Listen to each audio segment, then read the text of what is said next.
Actually, today I just want to go through what are the questions that commonly we go through lah.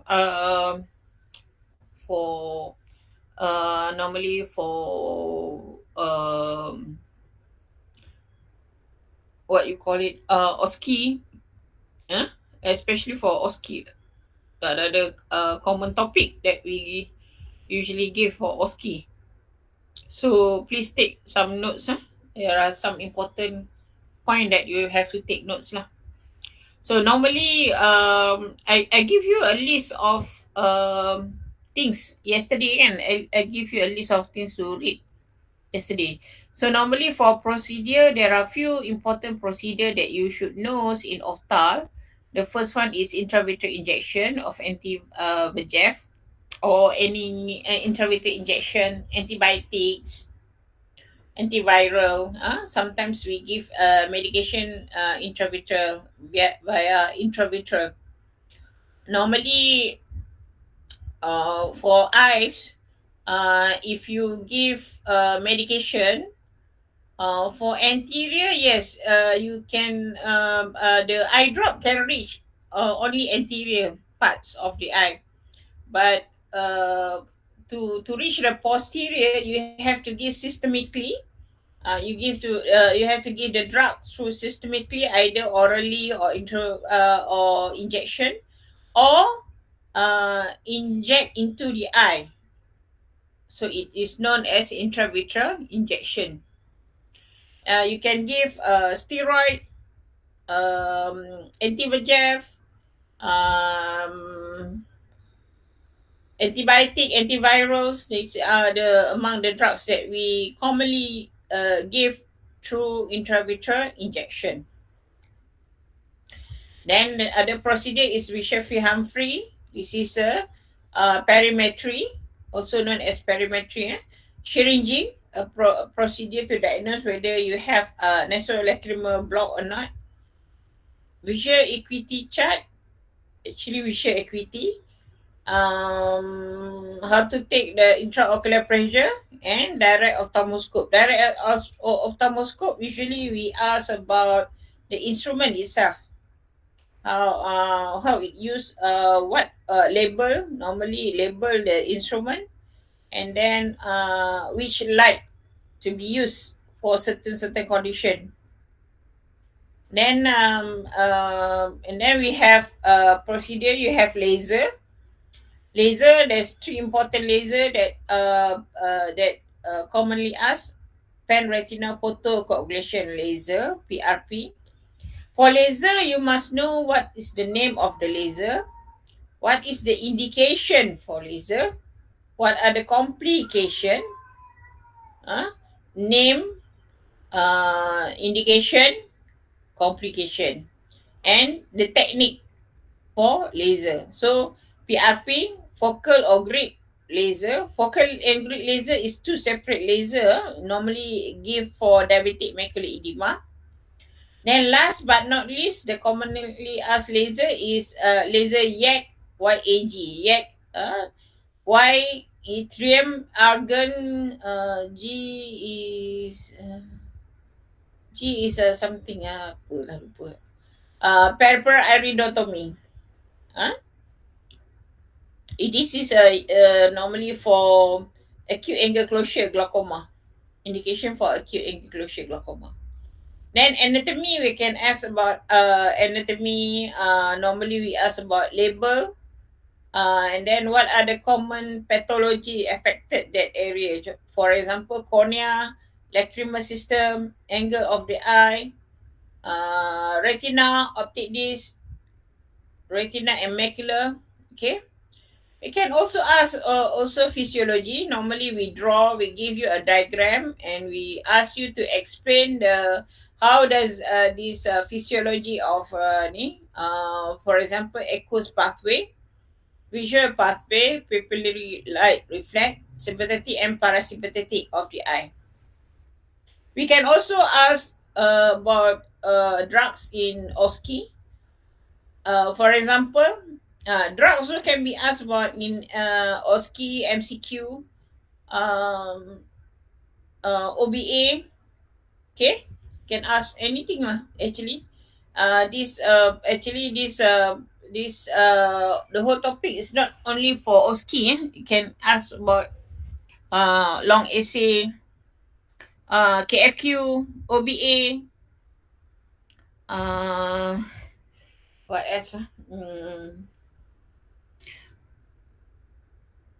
Multiple choice question, multiple true false, one false, one OBA, one best answer. Huh? So drugs you can ask about anti-glaucoma, so you must know the classification: anti-VEGF, antibiotic, and steroid eye drop. Okay, steroid normally we ask about indication, complication of steroid. You must know lah. Local. I mean, uh, uh, complication to the eye. And then we have pediatric ophthalmology. Normally we ask about retinoblastoma, squint, ophthalmia, neonatorium is an infection to the eye for to a newborn baby, specifically newborn baby who mothers had sexually transmitted diseases. And then surgery, the most important, our bread and butter is cataract, pterygium. Can ask about LASIK surgery because apa ni, we have this facility.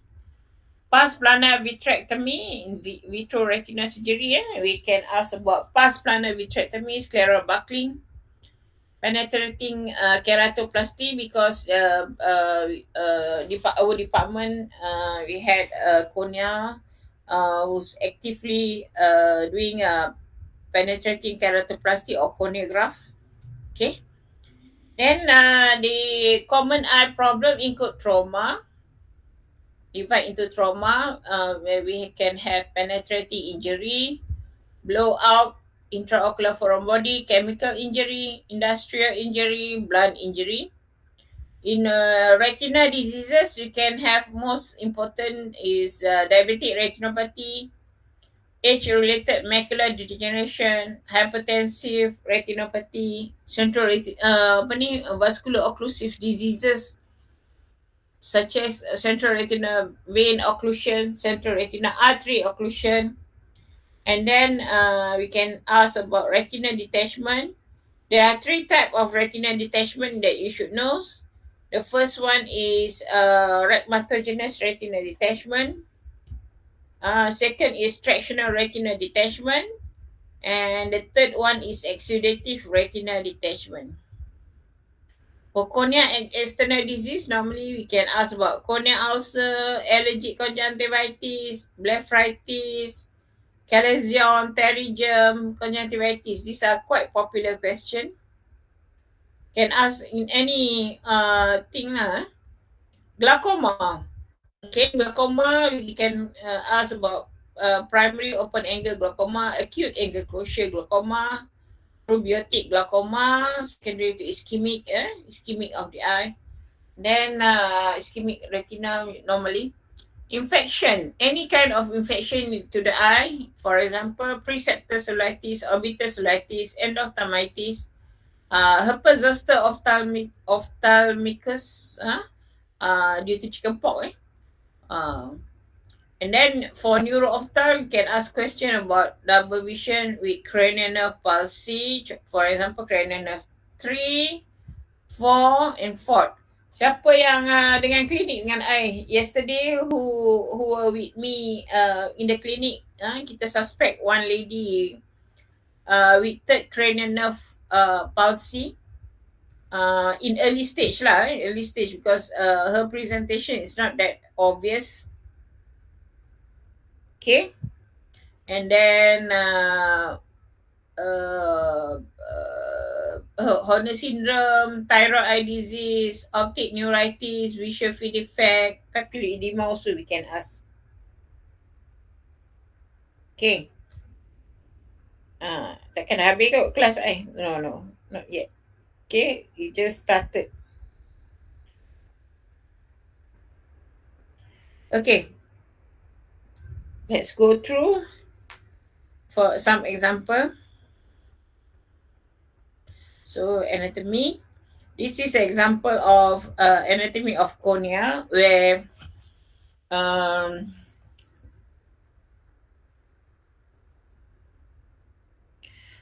so normally anatomy we give you a diagram. We give you, we draw a diagram. We ask you to label the part. For example, endothelium. The five part of the cornea: endothelium, descemet membrane, stroma, Bowman's epithelium. And then we can ask what is the function of endothelium, or epithelium, the outermost or the innermost. Or we can ask, give a common diseases involving this structure. Yeah, common diseases involving this structure. These are the example of the question.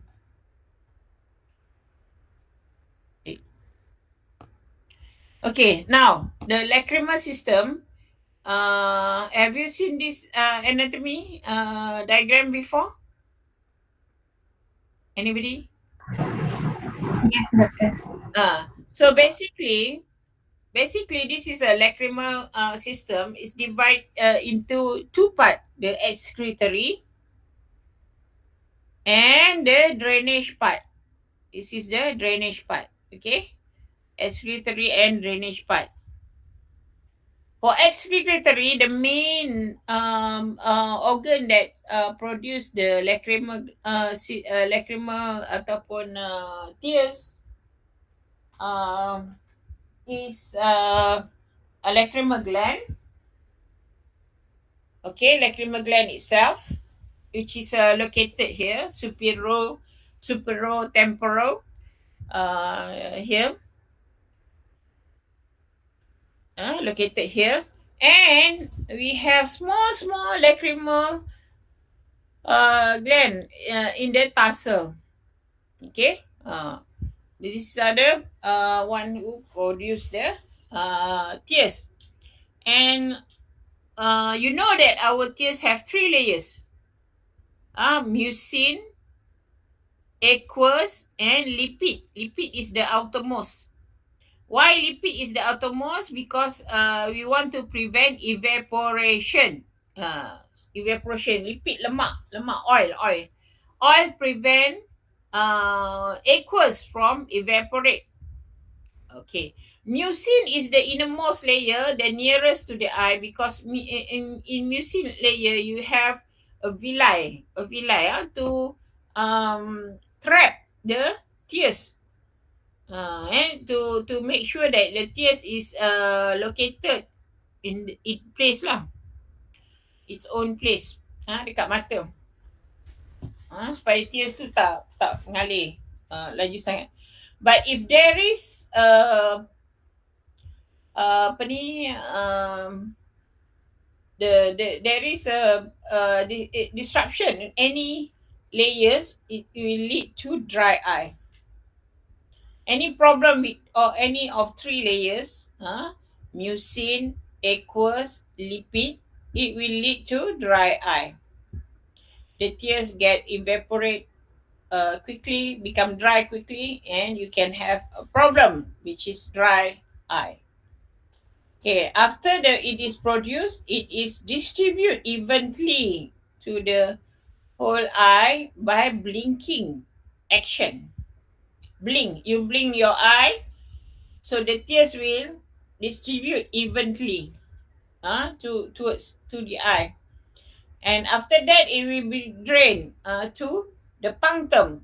If you look carefully in the mirror, you look yourself carefully in the mirror, dekat corner ni, near the corner there is a punctum, superior and inferior punctum, superior and inferior, where majority of the tears is drained to inferior punctum. Okay, inferior, and then from punctum it goes to canaliculi, common canaliculi, and then it will be collecting to the lacrimal sac and then drain to the nose via inferior meatus and turbinate. That's why when you crying, sometimes you can feel the tears, masin tu, the salty tears in your throat, because the tears will go to the throat via this inferior meatus. Okay, drain inferior meatus. And in lacrimal sac, there is a unidirection unidirection, which allow tears to go down but not going up again. Okay, okay. We have one patient, ladies, in the ward. If you admitted last week, last Thursday, admitted last Thursday with nasolacrimal duct obstruction, problem with this gland, this organ. So what happened is the tears secrete but cannot go out because this area become blocked, and there is a pus collection this here. Normally for this kind of patient, normally we treat with antibiotic, let the infection subside. If the infection doesn't subside, we may need to do some procedure, necrocystomy. We create a hole to drain the pus lah. Okay, but in this lady, she showed, so far she shows improvement. So we just give antibiotic at least 5 days systemically, and then we can convert to oral antibiotic, discharge her with oral antibiotic. Understand? Go and see this lady. I'm not sure whether she is discharged or not. Kalau dia ada lah. Now, anybody can tell me what are these diagram? This is the anatomy of what? Anatomy of what? Angle of eye. Excellent. Angle of the eye. They can ask in anatomy and they can ask in physiology.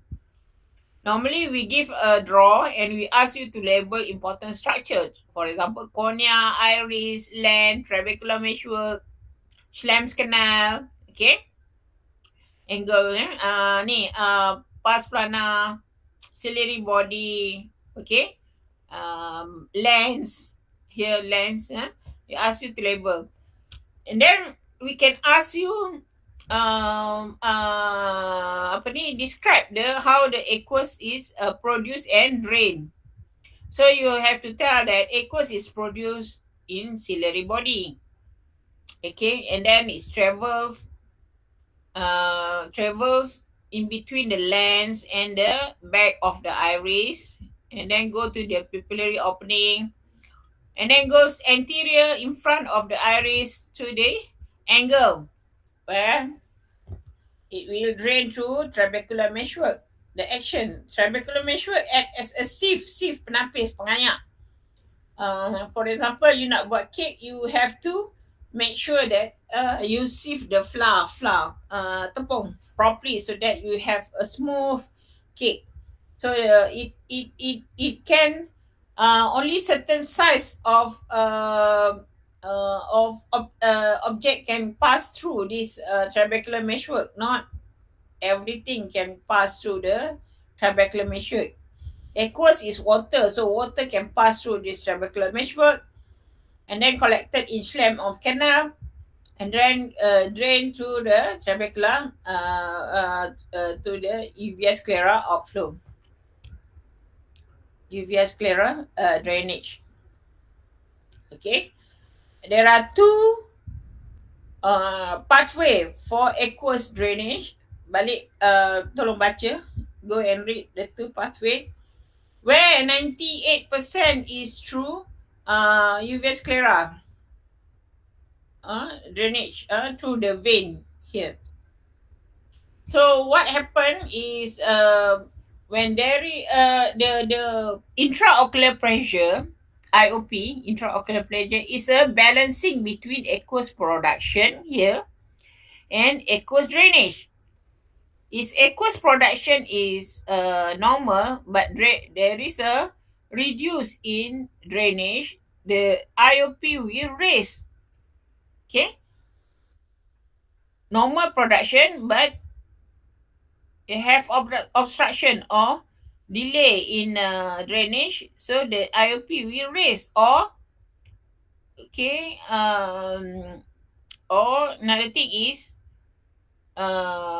if the apa ni, production is increased but drainage is slow, also can increase the intraocular pressure. So you must know the class of drugs and the effect of the drugs on aqueous production and aqueous flow.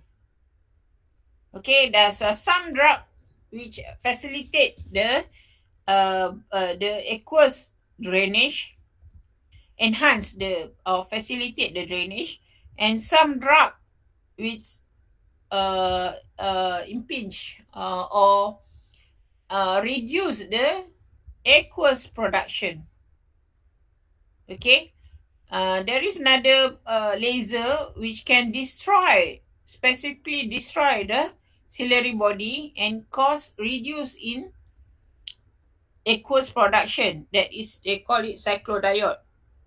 This laser, cyclodiode laser, is a terminal procedure.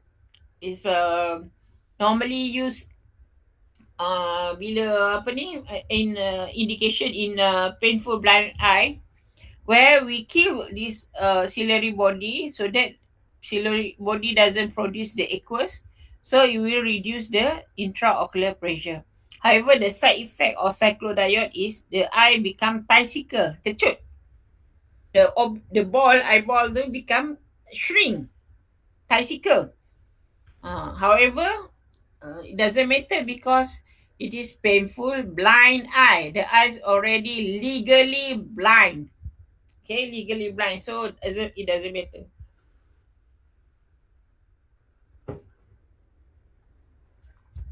Clear? Any questions so far? Okay, so normally we give yes.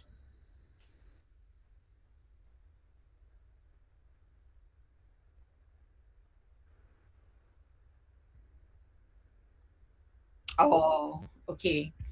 Actually, it's very difficult to identify which is the problem. It's just that in certain condition, we know that will be the cause. For example, if you have inflammatory condition, for example, uveitis, or is known as radang mata, uveitis. Uveitis, if there is a cells in anterior chamber, these cells cannot pass through the trabecular meshwork. It cannot pass through the trabecular meshwork. Same in the case of trauma to the eye, where you have bleeding, pupils bleeding, where you have bleeding in anterior chamber, the red blood cell cannot pass through the trabecular meshwork. So it will block the trabecular meshwork and cause raised intraocular pressure. So basically, it depends on the condition. But the ciliary body pula is very difficult lah. Ciliary body dysfunction. It's just that we can use this. We can destroy this ciliary body as a final solution. Final solution to treat the end stage glaucoma, ataupun kita panggil apa ni, painful blind eye. So it depends on the situation, whether this condition raised IOP is due to ciliary body problem or trabecular meshwork problem. And I answering your question? Clear? Clear? Eh? Very good. Okay. Okay. Now, macula. Macula is the most sensitive part in the eye. Okay. So you must know the anatomy of macula. Normally, we said that retina has 10 layers. You have to remember these 10 layers if you are, especially if you are in master program, you kena hafal semua 10 layers tu lah. But for undergraduate, it's enough you know that it's 10 layers. Kalau you tahu 10 layers tu, is a grade lah. Okay.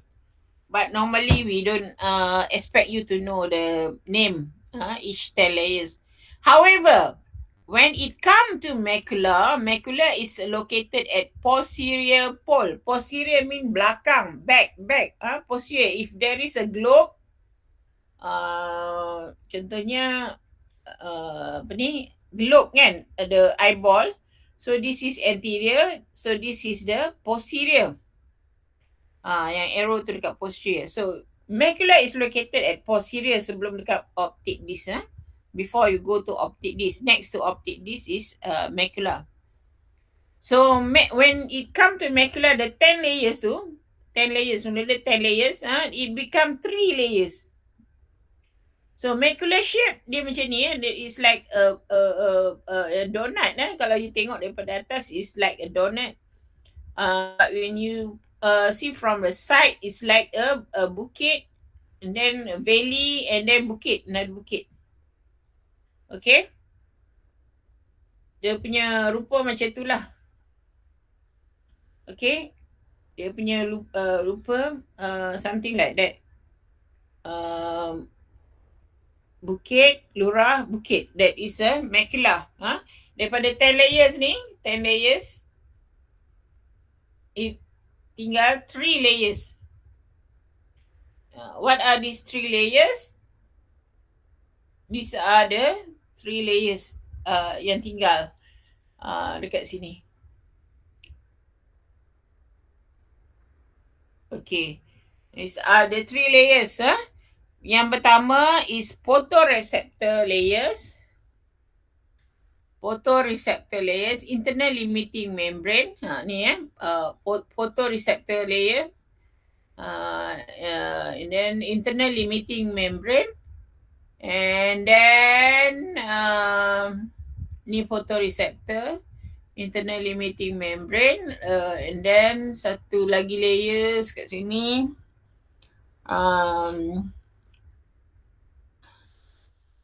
Internal limiting membrane, nerve fiber layer pun tak ada. Internal limiting membrane and nerve fiber layer lah. Tinggal 3 layers. But the most obvious thing is the photoreceptor kat sini. The most important thing is photoreceptor.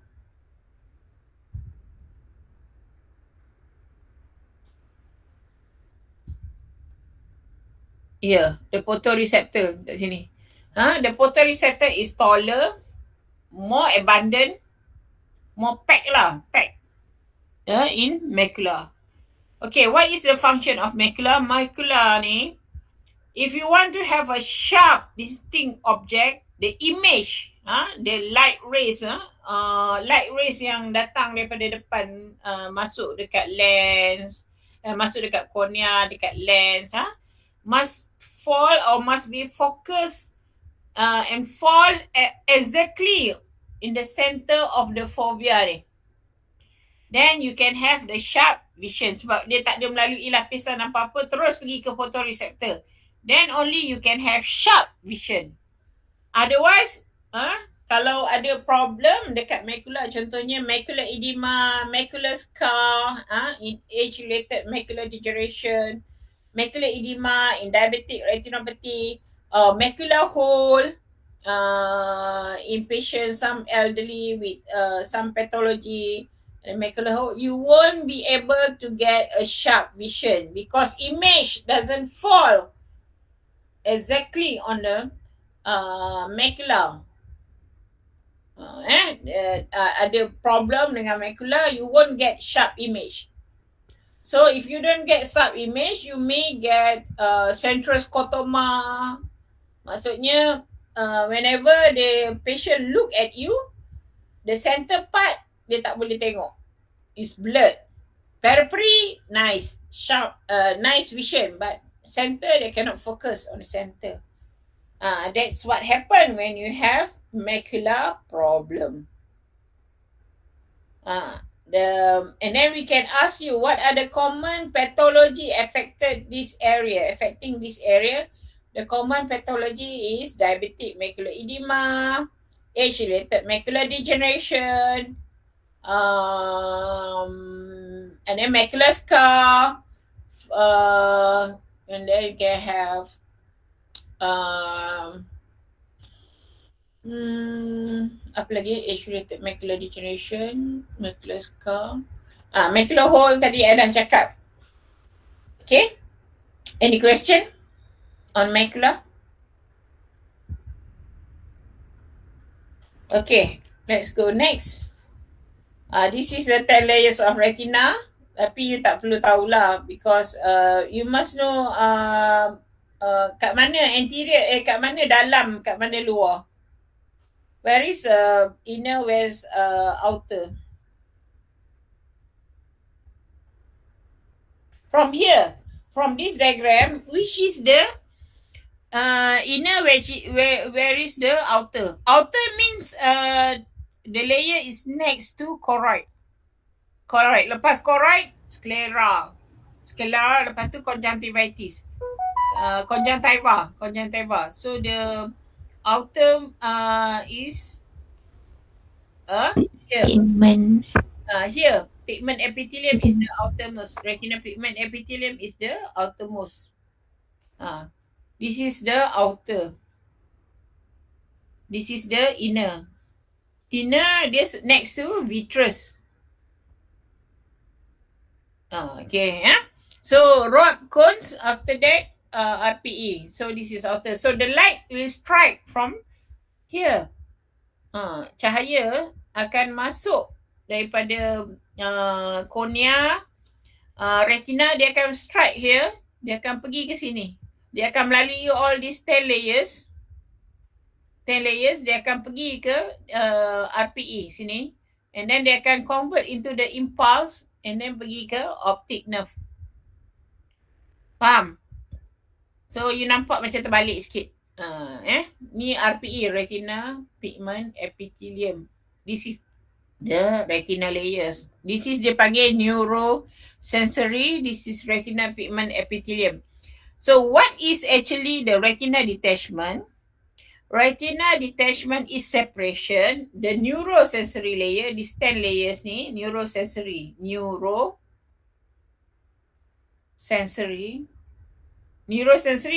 all these 10 layers ni, separation neurosensory to RPE, retina pigment epithelium. Lepas RPE, choroid. Lepas choroid, sclera. Lepas sclera, conjunctiva. Okay, faham? The anatomy. Okay. Any question? So when people ask what is actually the retina detachment is defined as separation between neurosensory to retina pigment epithelium. Okay. So they can ask how many types of retina detachment? There are 3 types.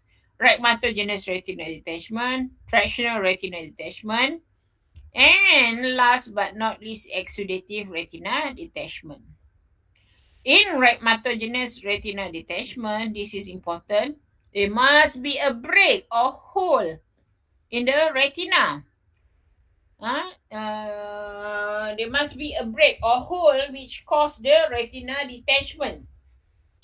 For example, in pathological myopia, the eyeball, normally your eyeball is kita panggil, your eyeball size is normally Your eyeball size anterior posterior is 20 to 24 mm. Length. In pathological myopia, it can be very long, sometimes up to 30 mm. So what happen is when the eyeball become elongated, the retina also gets stretched. Ah, you bayangkan the tissue paper, you ambil tissue paper, you tarik tissue paper tu sampai dia stretch, dia akan nipis and then dia akan thin, become thin and tear. Same goes to the retina. Retina become tear. So when the retina is tear kat sini, katalah dekat posterior ni, dekat bahagian posterior, so the fluid will go in the retina. Fluid from vitreous will go inside and then they akan accumulate under the RPE, under the neurosensory. It separate the RPE, retinal pigment epithelium, RPE and neurosensory. They akan push the retina anterior. The fluid accumulate here. They akan accumulate. They akan push the retina to the anterior and cause retina detachment. That is the pathophysiology of rhegmatogenous retina detachment. Pathophysiology. Okay, in tractional retina detachment, for example, in diabetic patient, there must be effect. There must be hypoxia, a condition named hypoxia. In tractional retinal detachment, they must start with hypoxia ischemia. Hypoxia ischemia will stimulate substance known vascular endothelial growth factor, VEGF. Okay, mana pula benda ni? Kat ni mana tadi it will stimulate the VEGF.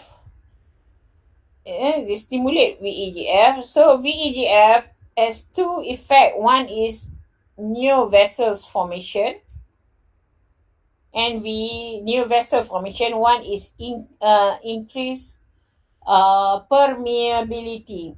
Permeability. Permeability means in between the RPE cells ni, dia in between the cell there is a tight junction actually. In between the cells RPE ni, there's a tight junction. Ni tight junction prevent fluid from freely going in and out of the cell. Tight junction. When there is a lot of VEGF, this tight junction become loose, so the fluid can freely going in and out. Fluid yang warna biru ni kan, fluid, air can freely going in and out and cause edema. It breaks the inner blood retina barrier and it will cause edema. That is the function of VEGF. Okay, when there is a VEGF, I said there is a neovascular. It stimulate the new vessels. What happened? These new vessels are very fragile. New vessels very fragile. So, sudden bout of cough, sneezing, sometimes it's just ruptured macam tu. So the natural history, when it ruptured, it become bleed. It ruptured and then bleeding. Once bleeding, it become fibrosis. It becomes scar. So this scar in the retina, it will lift up the retina and cause tractional retina detachment. Okay, the scar cause tractional retina detachment. So the pathophysiology, you must have ischemia, Ischemia will cause vascular endothelial growth factor, VEGF. Okay, VEGF. Bila ada VEGF, it stimulate the new vessels. One, you ada new vessels. Uh, uh, the new vessels, there'll be a bleeding, hemorrhage, fibrosis, and then the tractional retina detachment. Understand? Okay, that is the. What about exudative retina detachment? The third type of retina detachment. Exudative is when there is a tumor or a leaking, which cause fluid accumulation between the RPE, between the retina pigment epithelium and neurosensory. There is a fluid fluid production in between that. For example, there is a tumor.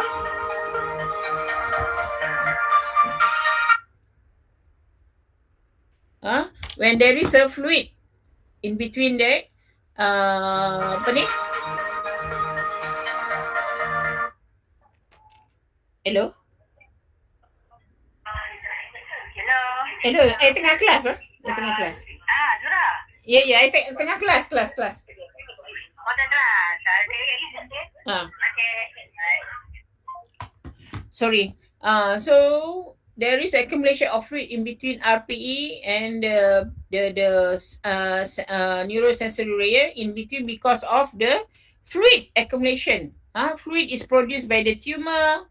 Sometimes there is a blood produced by the tumor. So that is known as exudative retina detachment. So you had the tractional retina detachment, rhegmatogenous retina detachment, and exudative retina detachment. Any question? Boleh faham?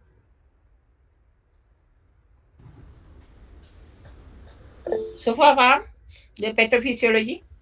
Yes, doctor. Alright, good. Okay, now this is the optic nerve. Normally optic nerve, kita tanya swollen optic nerve, the cause, macam tu lah.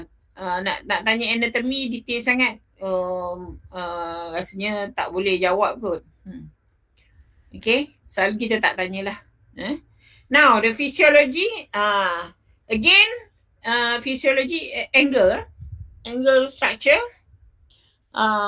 It shows, this diagram shows the physiology of the aqueous with the drainage system, where majority, kalau you tengok kat sini, majority is drained through the trabecular meshwork and to the uvea sclera vein.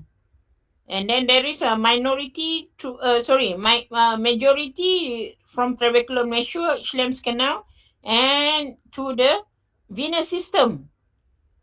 Venous system kat sini. And minority, ini lebih kurang macam ni, 80-20%. 20% is drained to the uvea sclera, and 80% is through the trabecular meshwork, and then to the uvea pula, to the venous system.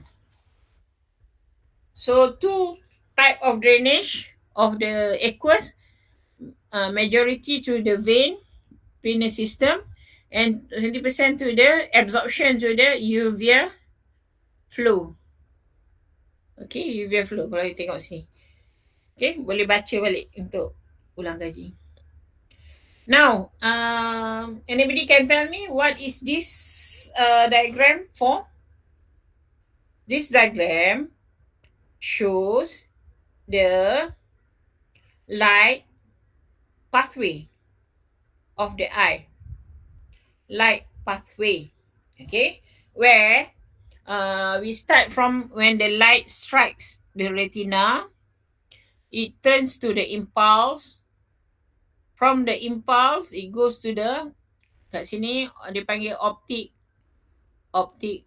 disc, and then optic nerves, optic chiasma, and then optic tract. Okay, from here, it goes to first synapse. Dia punya first synapse is to pretectal area. Dia panggil pretectal area. This is the first synapse. Okay, first synapse. Synapse tempat dia berjumpa lah, terminal yang pertama tempat dia jumpa.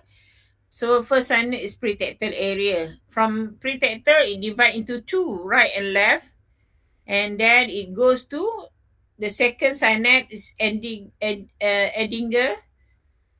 Edinger-Vesper nucleus. Second synapse. Okay, so now dia ada left and right kan? Left and right. So and then third, it goes to ciliary ganglion. It's a third synapse area. Dia bertemu balik. Dia nerve tu synapse dekat junction dekat ciliary ganglion. From ciliary ganglion, yang ni dipanggil efferent. Efferent will go to short posterior ciliary nerve and supply the iris ataupun pupillary sphincter muscle. Pupillary sphincter. So it control the opening of the pupil. Kalau yang ni afferent, yang ni efferent. Afferent, efferent. You have afferent, efferent. So first synapse dekat pretectal nucleus, and then it divide into two, left and right, to Edinger-Vesper nucleus, and then it goes to ciliary ganglion, both sides ciliary ganglion, and then it goes to short posterior ciliary nerve, supply the pupillary sphincter. Okay, this is important for to explain the relative apparent pupillary defect. For example, what happen if there is apa ni, contoh, bagi contoh afferent defect. Afferent defect, contohnya there is a traumatic optic neuropathy. Traumatic optic neuropathy. Afferent dia tak boleh lalu. So, patient akan blind. Or, kalau ada masalah dekat efferent. Efferent, dia cantik je jalan semua tapi tak boleh keluar, tak ada efferent. So dia akan affect the pupillary light reflex. That's why bila kita check RAPD, relative afferent pupillary defect, we can detect patient ni ada problem ke tak, and we can bila kita dah check, kita boleh boleh tahu, we know the prognosis of this patient. So this diagram kena tahulah. So sebab kita akan tanya, what happen if there is a mass here, pituitary mass tumor dekat sini. What happen kalau ada pituitary mass kat sini? Okay. Yang ni parasympathetic, sympathetic parasympathetic pathway. Okay, yang ni physiology, they can ask kalau ada field defect, kalau ada mass dekat sini, macam mana field defect dia. Kalau ada mass dekat sini, we can ask you. Kalau ada mass dekat posterior, macam mana. So normally, ini is a visual pathway, visual cortex. Dia nak tunjuk primary visual cortex dekat posterior area sini. This is the primary visual cortex area. Siapa tahu area nombor berapa dekat otak? Anybody knows?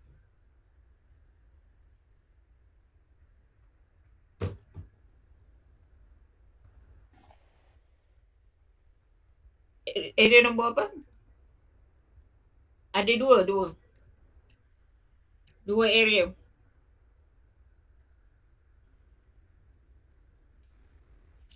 Nanti tolong check area nombor apa. Kalau tak silap 18-20 kot tak silap. Nanti check balik. Okay. Now drugs. The commonly asked drug is anti-glaucoma medication. Normally anti-glaucoma medication ni kita boleh tanya about all the 4 class lah. Cholinergic, carbonic anhydrase inhibitor, beta blocker, hypoosmotic agent, prostaglandin. Ada 5 kelas. 5 kelas. Normally beta blocker, carbonic anhydrase inhibitor, cholinergic, prostaglandin kita bagi topical. Tapi kita ada oral carbonic anhydrase inhibitor, Dimox, oral Dimox to reduce intraocular pressure. Oral Dimox is carbonic anhydrase inhibitor. Is a not potassium sparing. Maksudnya bila you bagi Dimox, you kena tambah slow K because potassium ni akan keluar sekali. So you kena bagi slow K. Okay, hypoosmotic agent normally systemic. Kita pakai systemic. Contohnya mannitol and glycerin. Mannitol intravenous. Kita bagi intravenous in case of malignant glaucoma, IOP too high, not well controlled with medication topical. So we give systemic mannitol. Bila you bagi mannitol, patient akan dia akan extract fluid daripada badan keluar. Sama dengan glycerol, efek dia sama. Dia akan extract fluid daripada badan intercellular and then keluar. So selalu patient lepas bagi mannitol dia akan rasa nak kencing je. Like patient feel like want to micturate PU, urinate. Okay, so you must know beta blocker, how it works. Carbonic anhydrase inhibitor, cholinergics, prostaglandin analog. Contoh ubat. For your information, for your knowledge, when you take the eye drop, sorry. When you take eye drop, the color of the cap penutup tu, the cap color is different. Sometimes it's red, sometimes it's white, yellow, sometimes it's green.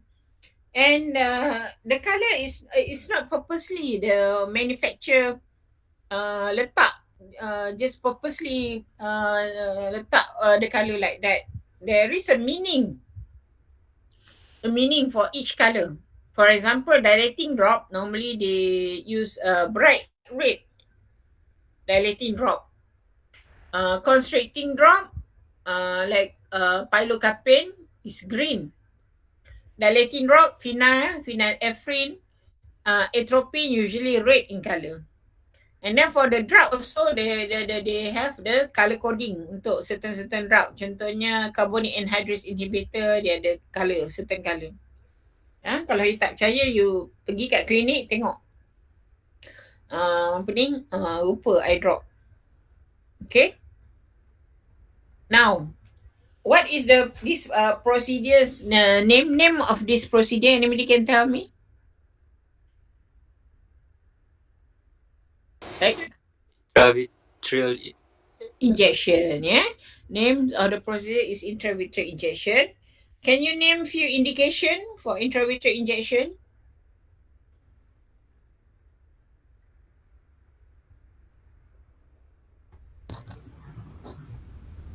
To give the medication. For example? Anti-VEGF. Yes, good. Anti-VEGF, antibiotic, antiviral, and steroid injection to the eye. Okay. You imagine kita nak bagi antibiotic, it's not like you draw from this ampule, Cipro, you draw from Cipro berapa banyak and then you inject. No, it's not like that. Untuk intravitreal injection, okay, the drugs that we have, not all drugs can be administered. Certain drugs tak sesuai. So for the drugs, if you want to administer the drugs through intravitreal, you have to dilute it. Draw from the main ampule and then dilute few times. Dilute. Then only you can inject. Okay. Kalau anti-VEGF, steroid normally it come pre-package, pre-pack package. So you don't need to worry. You terus inject saja, tak perlu dilate. But for antibiotic, dia tak ada dalam market yang khusus for intravitreal injection. There's no such thing. Antiviral, you have to dilute yourself. Maksud dilute means you pergi tempat yang sterile, you bancuh lah, you buat ubat lah dekat macam special tempat dekat lab, sterile environment, pakai glove, pakai mask, pakai semua lah. Okay, then baru you boleh inject to prevent contamination. Contamination, bacteria contamination, contamination to prevent endophthalmitis. So now, where is the site for injection, the technique? You know the indication now, where is the site or technique of injection? You normally bagi dekat area 4 mm from the limbus. Sini. Ni limbus 4 mm. Because this is an area which devoid of blood supply, there's no retina dekat situ. So it's quite safe to give injection. Kalau you bagi lebih daripada 4 mm kat sini, you can inject to the retina. You akan koyakkan retina tu. Kalau less than 4 mm, you might traumatize the lens kat depan tu. So what are the complications? Complication, infection, you might traumatize, cause a lens trauma, touch the lens trauma or cataract, or you can cause retina break, retina detachment. Kalau you salah inject, you pergi ke jauh sangat. Orang cakap 4 mm, you tersalah dengar ke 2.4 mm ke apa ke, dah jadi masalah. Okay, then how you want to monitor whether your procedure is effective or not? By doing OCT, optical coherent tomography. Tengok respon, tengok swelling tu reduce or not. By doing OCT, you can quantitatively measure the thickness of the macula. Quantitatively measure the thickness of the macula. Tengok sama ada the macula swollen, reduce or not. Okay, understand? Okay, so the complication ada cakap bleeding. Sometimes you can get subconch hemorrhage dekat luar ni, conjunctiva, because when you inject, sometimes there is a small vessels, you accidentally you cause break in the conjunctiva vessels and cause subconjunctiva hemorrhage. But don't worry, kalau subconjunctiva hemorrhage very minimal. Lepas seminggu dia akan pulih lah, dia akan normal balik. Okay. Tapi yang teruk kalau you kena retina detachment, retina break, or you kena lens jadi cataract. That is worst complication. Memang ada case yang jadi macam tu. Ataupun worse become worse, endophthalmitis. This is especially kalau you share ubat dekat patient. In KKM, sebab kerajaan tak ada duit, satu ampule ubat ni,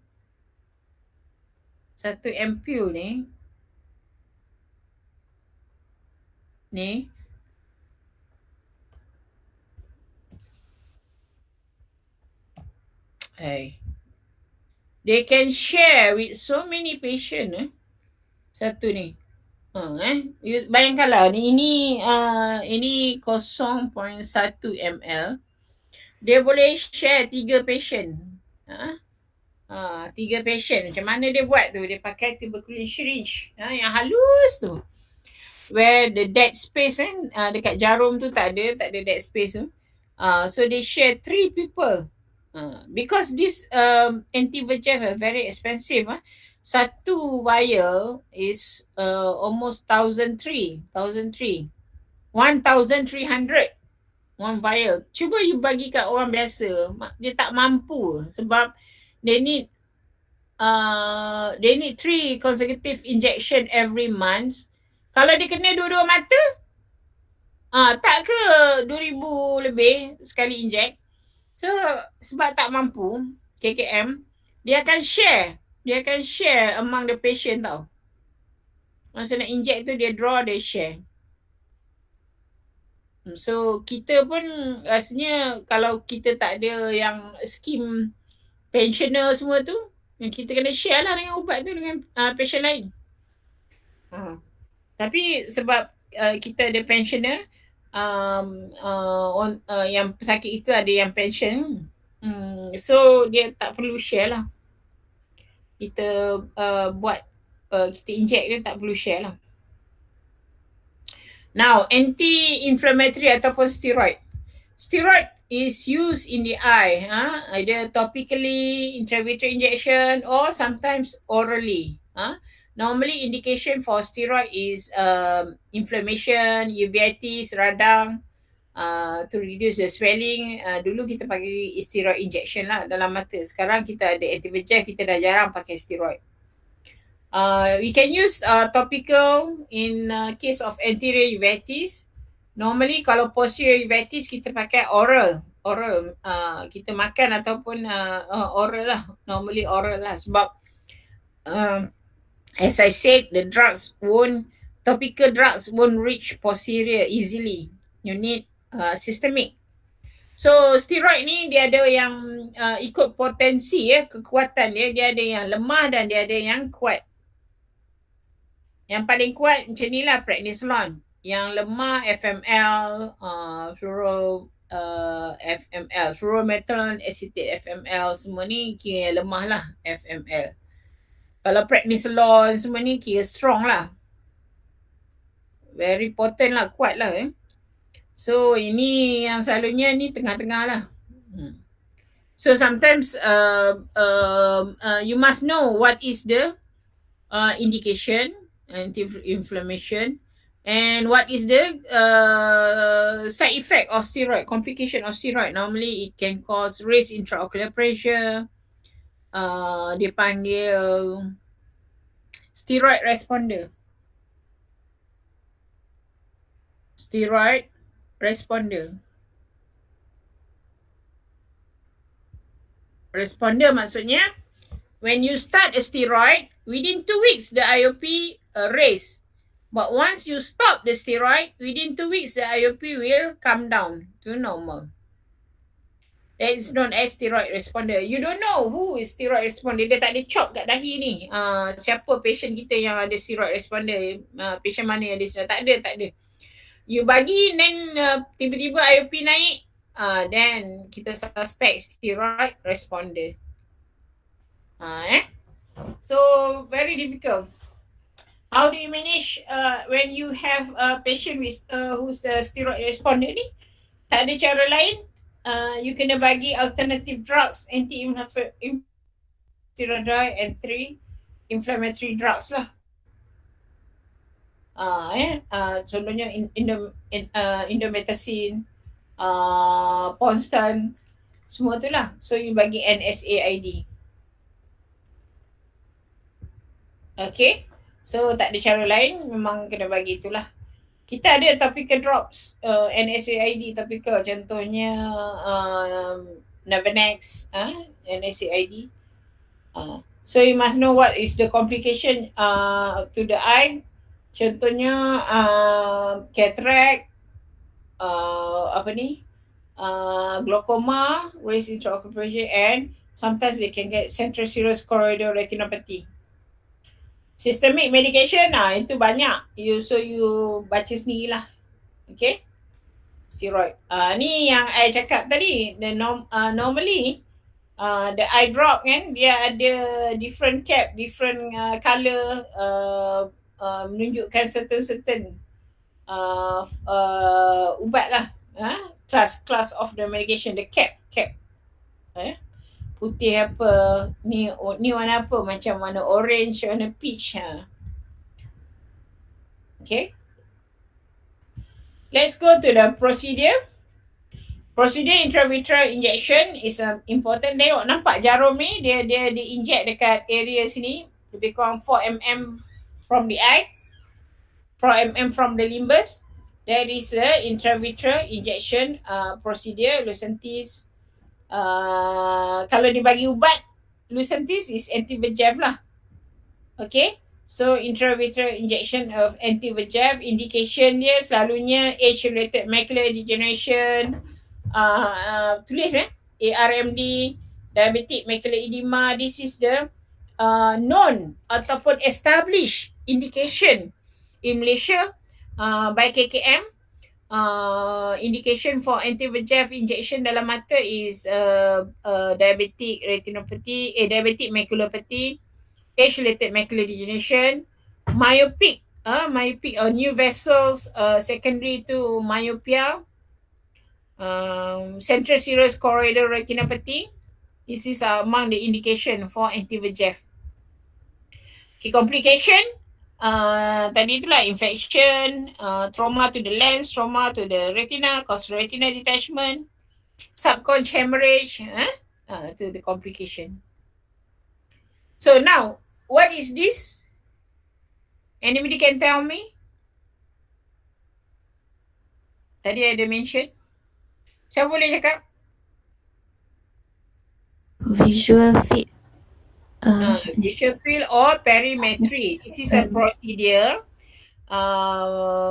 You want to detect whether patient has glaucoma. Okay. For your information, glaucoma is a progressive neuropathy which affect the vision from periphery to the center. From periphery to the center. It affect the vision. Dia start daripada periphery sikit je, and then dia akan pergi towards the center. At the end, the center pun dia akan wipe out. Dia akan bantai center tu. So perimetry. That's why it is important for us to detect the changes using perimetry ataupun visual field. Visual field, FIELD, padang penglihatan. Visual field. So normally, patient come to you when the visions already progress or the condition already advanced. Then only they come to see you. But using perimetry or visual field, you can detect the changes early. As early as this stage dekat gambar ni, belah kanan ni, dia awal dia tengok nasal panggil nasal defect, nasal field defect. Nasal field defect dekat hidung dia dah dapat tengok, detect dah ada dah changes. Lepas tu dia akan progress from nasal field defect, dia akan progress to acute. Dia akan bersambung, dia jadi acute atas bawah. Lama-lama acute ni bersambung, dia jadi tunnel vision. So dia daripada nasal defect dia panggil acute. Daripada acute dia jadi tunnel vision. Tunnel vision changes. Last semua gone. All the vision gone. So these are the changes that occurs. So the use of this perimetry is to detect early changes of visual field defect, especially in patient with glaucoma, because glaucoma they affect the peripheral vision. Patient selalunya datang kat you when the disease is already advanced late. So masa tu dah terlambat dah. So what happen if you detect this patient changes, you first time you hantar, okay ada. So you observe dulu 3 bulan lagi, you tengok, ada progressive. There is a progressive change. Then you don't have to monitor, you can start the treatment. Okay, treatment, rawatan ataupun treatment is used to delay the progression. Treatment is to delay. The keyword delay the progression of visual field defect, not to improve your vision. patient will never, visual field will never improve with treatment. It will just delay the progression. Kalau you tak treat, cepatlah the vision gone. The vision akan rosak very fast. At very fast. But if you treat, you will delay. The ultimate result of glaucoma is blind. Patient glaucoma dia akan buta. Dia akan buta. Kita tengok daripada pengalaman kita, patient glaucoma dia akan buta. Cuma kalau dia mati awal, dia tak sempatlah buta. Okay, kalau dia hidup panjang, dia akan buta. Tapi the reason we give a treatment is to delay the progression or delay the blindness. Unless kalau umur dia panjang, dia boleh lah tengok. Tapi kalau umur dia pendek, dia tak sempat lah kot. Okay, so this is the perimetry. Ni kadang-kadang kita selalu tanya apa changes this. This is advanced stage. Kalau selalunya kalau dah macam ni, perimetry dia is already advanced stage.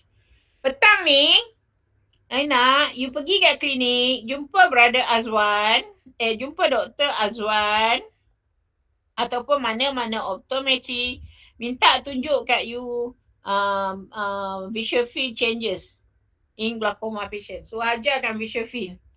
Then you faham apa yang saya cakap. Okay, kalau keluar dalam soalan visual field, kalau you tak boleh jawab, bye-bye. You kena tahu.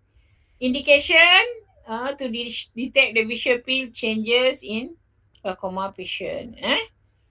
Okay, to give early treatment. Okay, now this is a procedure named syringing. Kita masukkan alat, kita dilate the punctum. Punctum. Dekat sini ada punctum. Kita dilate punctum. Lepas tu kita dilate the punctum. Dilate the punctum and then kita masukkan syringe. Masukkan air dalam syringe tu, kita letak air normal saline. Normal saline rasa dia masin sebab dia ada garam. Saline. Dia ada garam sikit, dia akan rasa masin. Kita inject, dia akan masuk dekat punctum, akan masuk kat punctum. From punctum dia akan pergi ke common canaliculi, dia akan pergi ke tekak. Kat situ patient akan, kalau dia punya drainage system tu pattern terbuka, maksudnya pattern open, dia akan rasa kat tekak tu masin lah. Kalau ada block, obstruction, dia tak rasa air dekat tekak tu. To test the lacrimal system drainage. Okay, tapi kalau tengah merah, tengah bengkak, tengah infection, you tak buat lah prosedur tu. Normally you wait till the swelling subside. Okay? Okay, any question before we go to instrument? Any question? Okay, instrument. Anybody can tell me what is this? Ni biasa tengok ni. You are used to it. Sebab memang you all punya kerja ni. Visual acuity chart. Okay. Tak dengar ya I punya cakap, I punya soalan? Dengar. So, visual acuity chart. Normally you want to take a chart lah. There are different type visual acuity chart. Yang ni yang biasa you tengok dekat klinik. Yang ni is untuk illiterate. Illiterate, those who cannot read ABC. Dia tak sekolah ke, dia tak belajar ABC, illiterate, dia pakai tumbling E-chart. So bila dia nak pakai, dia ada dia bagi E, satu row E, so dia suruh tunjuk. Kalau ini kaki, the direction is down, so patient have to show the direction down. Kalau direction up, the foot is up, so up. Left, right, semua kena ikut. Yang ni dia panggil ETDRS. Normally kita test kalau any problem affecting the macula, we use this chart. Okay, ETDRS, Early Treatment Diabetic Retinopathy Screening Chat. Okay, yang ni biasa punya Snellen chat. So you can detect the vision acuity of the patient. ETDRS, illiterate chart. There is one more. Kalau you pergi dekat klinik, untuk pediatric lah, budak selalunya bawah 5 tahun, dia ada bergambarnya tau, with picture.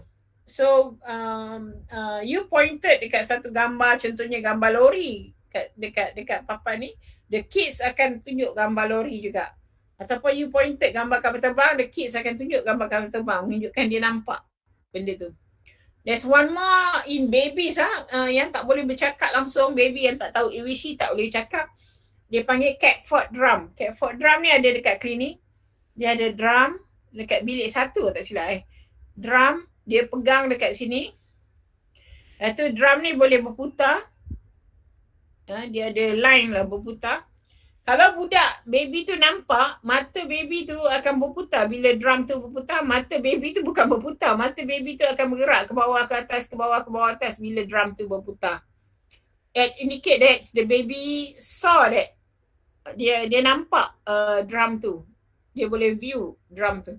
Kalau drum tu berputar depan mata tapi baby tu selamba je, mata dia tak bergerak, tak apa-apa, maksudnya dia tak nampak lah tu, buta tu. Okay, Catford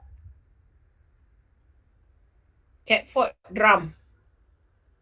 Tengok dekat klinik nanti ada. Bilik 1 ada satu bilik MO. I nampak Catford drum. Okay. Now, this is a procedure known as applanation tonometer. Indication to check the intraocular pressure. This is a gold standard to check the pressure of the eye. Okay, pressure of the eye in case of glaucoma. What are the normal intraocular pressure? Anybody can tell me what is the normal intraocular pressure? 10 to 21. Very good. 10 to 21. Okay. Kita panggil applanation because it contact dengan cornea. Ada lagi EPAF yang selalu you buat tu is non-contact. EPAF. Tonopen is contact. Tapi bukan applanation. Dia just contact. Tonopen. Dia ada berapa few lah. Tapi gold standard still dia panggil yang ni is Goldman applanation tonometer. It's a gold standard. Okay, now direct ophthalmoscope, sometimes we ask you to label a part. And then we can ask you this light, when we use this light. Or when we use this light. Large light normally used when the pupil is dilated. Smaller light is the pupil is not dilated. Red free light normally if you have suspect vitreous hemorrhage, you want to ataupun bleeding in the eye, you want to enhance, you use red free light. Blue light is used anteriorly. You stain with cobalt paper. You stain with fluorescent paper. And then you shine with the blue or cobalt. Dia panggil blue light. Cobalt blue light. Dia akan enhance any trauma, any laceration on the cornea surface. Slit is used to check the angle of the eye. Angle of the eye. So you use slit. Okay, grid pula. Grid is used normally when you want to measure something in the eye, very difficult to measure. So you use grid to roughly estimate the size of the object as compared to optic disc. Contohnya ni kan, optic disc dia muat-muat macam ni. So kalau size objek dia besar ni, so estimate dalam 2 disc diameter. Size of the tumor is about 2 disc diameter. Contohnya lah to this diameter. Ataupun jarak distance is about 2 this diameter distance from the image.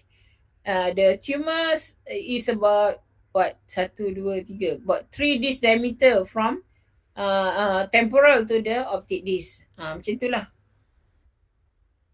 Okay. Now, what is this? Istihara chart or istihara test. What it is used to test the color blind. If a patient has color blind, dia orang tak boleh baca chart ni. Kalau chart ni dia ada banyak warna and dia ada nombor Dia ada nombor kat chart ni. So, bila patient baca, kalau dia ni, dia tak boleh nampak nombor dekat sini. Color vision chart. Istihara chart or color vision to test the color vision, indication to test the color vision. So normally color blind, dia ada few types lah. Trichrome, 3 color. Normally kita panggil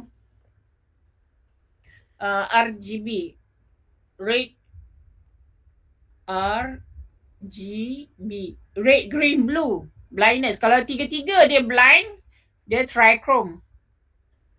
Kalau 2, contohnya red, green ataupun red, blue, duichrome. Chromatic color lah. Ataupun trichrome. Kalau 3 color trichrome, kalau 2 color duichrome. Jenis-jenis color blind. Ada orang dia buta warna merah dengan hijau, ada yang merah dengan biru, tapi dia boleh nampak hijau. Jadi keseluruhan hidup dia nampak hijau je. Trichrome, duichrome. Ada yang tak nampak apa-apa, dia nampak kelabu asap je. Dalam hidup dia nampak kelabu asap je. Ada manusia yang hidup macam tu. So tujuan untuk test the color vision. Ini is color hue test. Normally kita akan bagi direct macam ni, kita suruh patient susun ikut warna makin pekat ke makin cair ke. Kalau dia dapat he pass with flying color. Kalau dia ada salah-salah tu, ada masalah lah tu dengan dia punya color vision. Okay. Laser. Tadi kita cakap laser in ophthalmology ni. This is a laser peripheral iridotomy. Selalu kita buat kat periphery sini. Location dia dekat superior sebab superior is covered dengan dengan lid. Upper lid. Okay, superior. So that bila kita buat ni, dia tak akan nampak ghost image. Kalau kita buat dekat sini, dekat tepi sini, dekat 3 o'clock or 9 o'clock, what happen is, dia akan ada image masuk ikut pupil dan image masuk ikut dekat lubang tu. Jadi, dia akan dapat 2 ray light. So, dia akan nampak bayang tau. Tiap kali dia tengok, dia nampak bayang. So, kita panggil ghost image. Faham tak? Sepatutnya lyrics ni dia fokus, dia masuk dekat satu lubang dia, dekat pupil. Tapi kalau dia masuk 2 lubang, ada 2 lubang ray lights, dia jadi ghost image. Dia nampak ghost image. So yang tu not good lah, not nice lah. So that's why kita selalu buat lubang ni dekat superior to prevent ghost image. Sebab superior is covered by the upper lid. So, image tak boleh terbentuk. So, indication for this laser is acute angle closure glaucoma. Selalu bila acute angle closure, pressure very high, the cornea is very edematous, kita tunggu. Kita turunkan dulu dengan ubat-ubat. Once the pressure reduce, then kita buat laser ni. Okay. Indication. Acute angle closure glaucoma to reduce the IOP. Teknik dia kita buat hole lah, break buat iridotomy.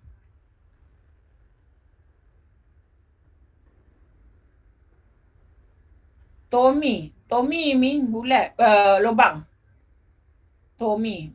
Apa-apa yang Tomy tu maksudnya buat lubang. Okay, now this is a focal laser. Focal laser kalau you tengok diabetic, dia ada condition where there is a focal edema disebabkan oleh formation of exudate.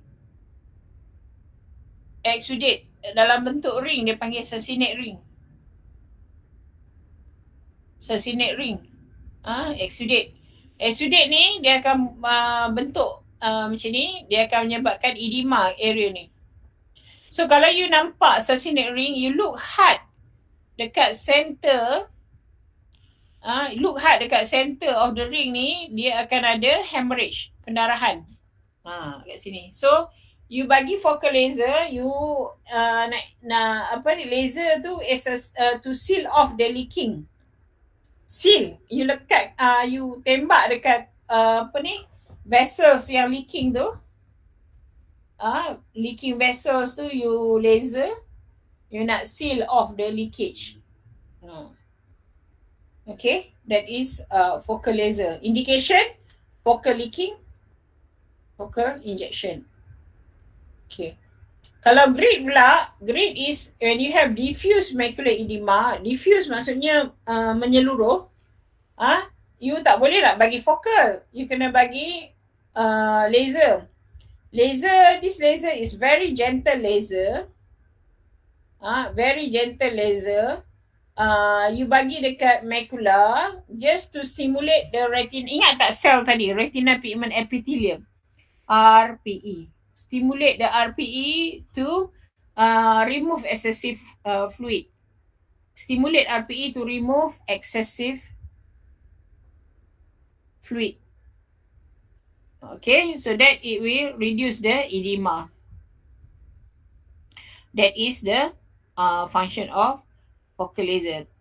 In the complication, you can burn the macula. Kalau you bagi tinggi sangat power, you akan bagi. Sebab setting dia tak sepatutnya tinggi. Tinggi macam pan-retina photocoagulation. Lupa nak ni pan-retina photocoagulation laser. So for pediatric, this is the case yang I cakap tadi, ophthalmia neonatorium. Baby less than 7 days old, presented with discharge the eye, and then found out mother had sexually transmitted diseases. Normally this baby born via vaginal delivery. Muka dia lalu dekat mak dia punya bawah tu lah, dekat vagina. Jadi bila muka dia kena dekat vagina area mak dia tu, so dia akan dapat apa ni, bakteria tu lah berjangkit. Normally how do you treat? You treat both a baby, mother and the father ke the partners tu. You kena treat, ambil darah, blood, send for culture sensitivity. Ambil swab dekat mata baby, send for gram stain, culture sensitivity. Give a broad spectrum antibiotic. Okay, bagi broad spectrum antibiotic, and then treat everybody yang terlibat. Okay. So, normally it will recover. Kalau you tak treat, what happen, dia akan menyebabkan cornea problem, cornea ulcer, cornea melting. Bahaya, boleh menyebabkan buta. Okay, this is a squint baby, budak dengan squint. This is exotropia. Normally the squint, the cause is refractive error lah, uncorrected refractive error, where the left eye, both eye have uncorrected refractive error, where the difference between the two eyes is more than 2 diopters. Kalau you ada refractive error, power difference less than 2 dioptric power, or less than 200 lah, you cakap less than 200 tu, normally the eye still can tolerate. But if you have the different more than 200, normally your eyes, your brain cannot tolerate. So that's why the good eye is being used excessively, and then tinggal mata yang tak guna tu dia jadi lazy, dia jadi malas, dia panggil lazy eye. That's how it happen. So when it become lazy, dia tak pakai, dia akan deviate out. Yang tu yang dia panggil squint. Then kalau you tak treat, what happen is the other eye tu yang mata yang bagus tu akan terus digunakan. Dia akan develop amblyopia pada mata yang tak digunakan tu, amblyopia. Amblyopia ni anatomically normal tapi physiologically abnormal. Okay, so amblyopia. Ini contoh screen. Okay, retinoblastoma. Normally patient noted to have red eye reflex macam ni. Masa mak dia tangkap gambar, mak dia perasan mata dia punya reflex tu kuning ataupun white eye reflex. Ini kes betul lah. I tengok budak 5 tahun, budak daripada Terengganu, 2-3 tahun sudah. Mother complain tiap kali ambil gambar, mata anak dia nampak pelik. Satu mata tu normal, satu mata tu nampak putih. So dia tunjuk, bila I tengok memang retinoblastoma. Tapi dia datang, masa dia datang macam gambar atas lah, tak adalah macam gambar ni. Retinoblastoma yang ni dah teruk dah, dia exophytic. Dia dah besar mata tu, tumor tu dah besar.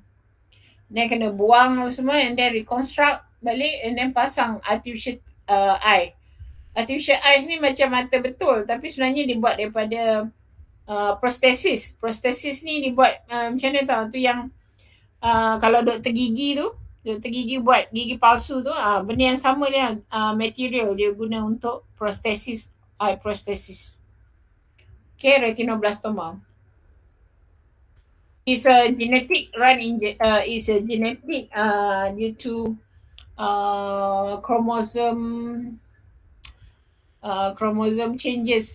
Ada stage dia lah dekat chromosome change. And then surgery is a cataract surgery. Normally kita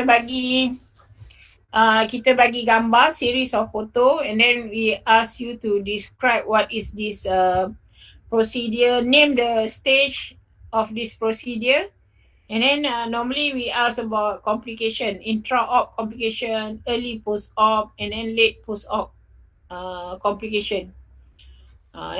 Kalau ni sculpting, procedure dia panggil sculpting.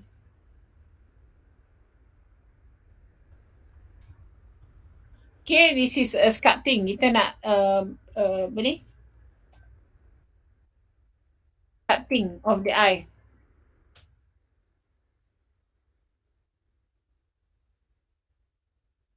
Okay.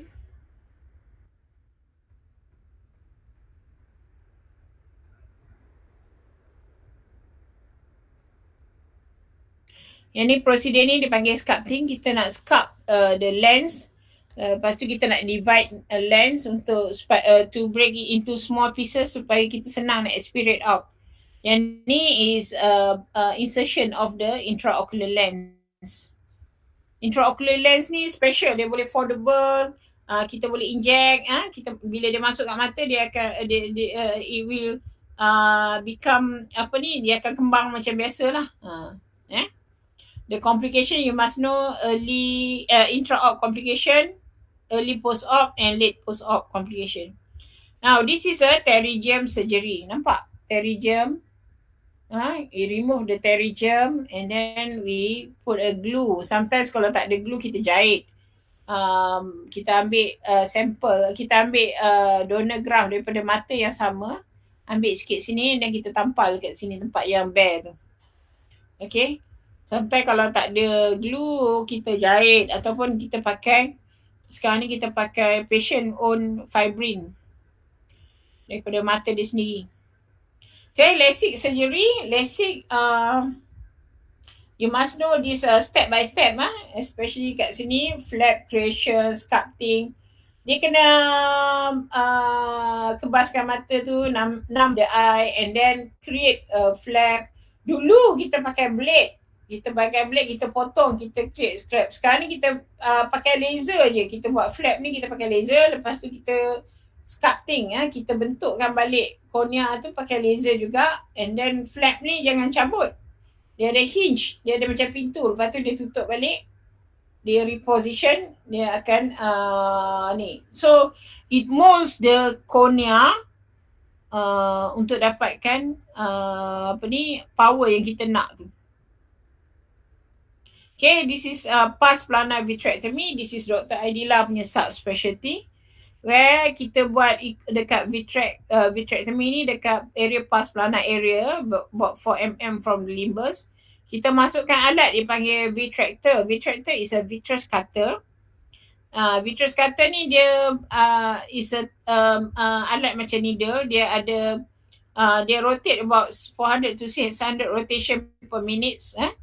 Lepas tu bila dia rotate, dia potong, rotate and cut, and then dia aspirate the vitreous tu. Jadi dia akan buanglah pendarahan tu, vitreous hemorrhage tu. And then you need a light pipe because you work in a dark, narrow space. And then you ada fluid. Masukkan fluid pelan-pelan supaya mata tu tak kemek. Bila you aspirate kan, the volume reduce, so it will shrink.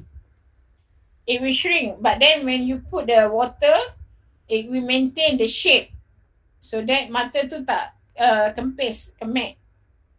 Okay, so you must clean the vitreous thoroughly. So kalau you tak clean, you ada sikit vitreous tu akan act as a scaffold for the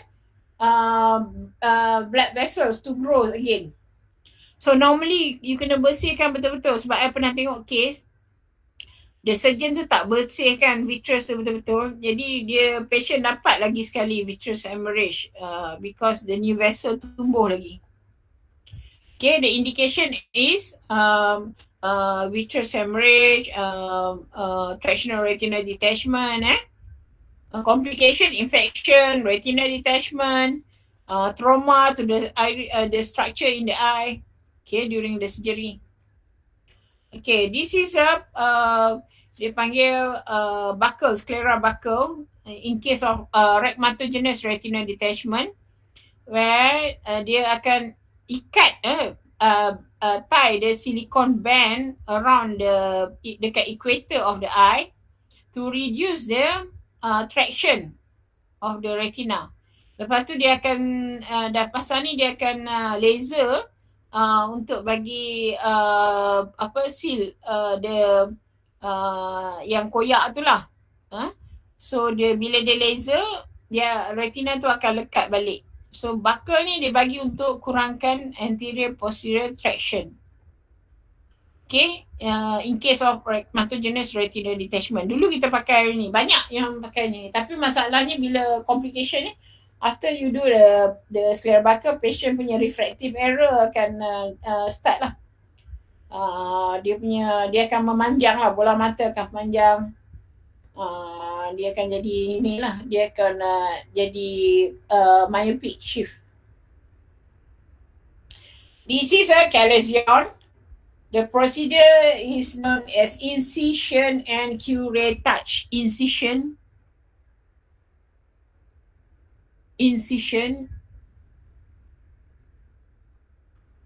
and curettage.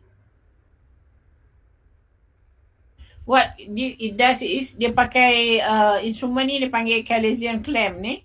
Dia clamp, lepas tu dia invert the lid, and then dia akan toreh ni, incise the calasion ni from the back. Nanti dia akan keluar granuloma, warna yellowish. Granuloma dia akan keluar dengan kapsul. You have to remove the granuloma and capsule. Kalau tak, dia jadi recurrent. Remove, and then you patch the eye, because after that patient akan bleeding. To stop the bleeding, you remove it, and then complication dia boleh jadi scarring, fibrosis dekat tempat tu, granuloma dia tertinggal kapsul, dia akan jadi granuloma. Granuloma tu akan rub the eye, akan jadi discomfort. Anybody can tell me what is this surgery? This is not ECCE. This is a cornea transplant or penetrating keratoplasty. Penetrating keratoplasty ataupun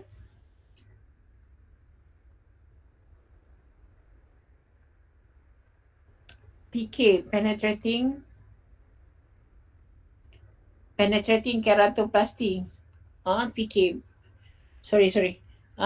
So, apa nak beza, macam mana nak beza dia dengan ECCE? Kalau extra capsular cataract extraction dengan PK, kalau ECCE nampak 1, 2, 3, 4, 5, 6. Dia nampak separuh je. Kalau penetrating keratoplasty, dia ada semua ni. Ada banyak dia punya suture ni. Round the clock. Nampak suture dia, bilangan suture dia lebih. 360 degree suture in penetrating keratoplasty. Sebab dia remove the apa ni, when they remove the problem, when they remove this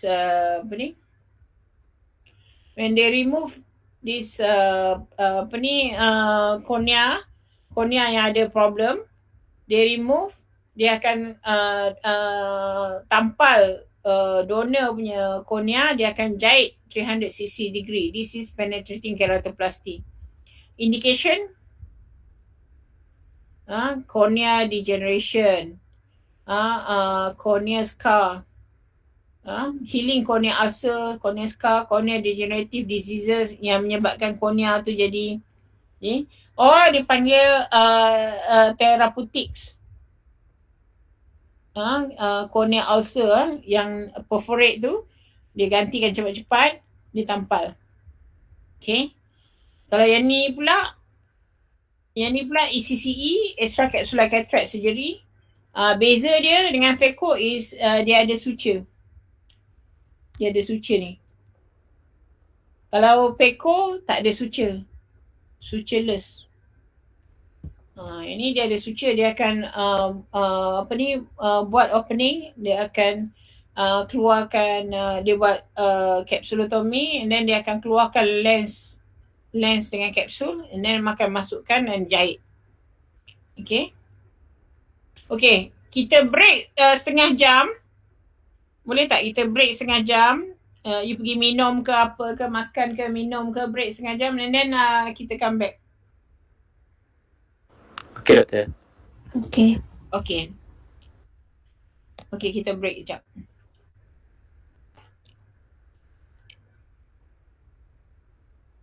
Say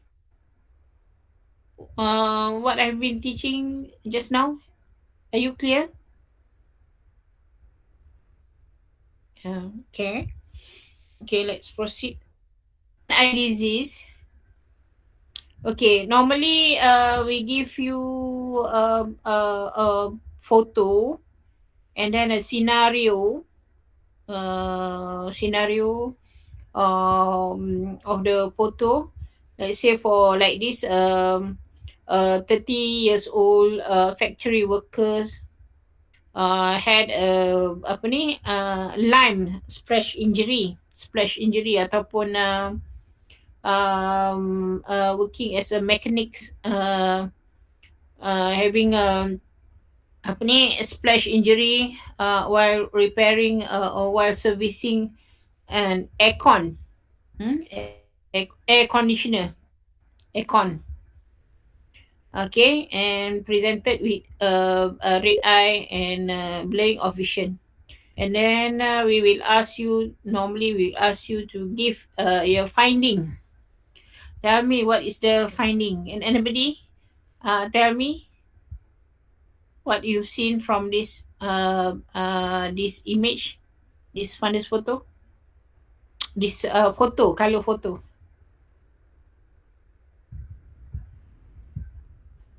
Come on.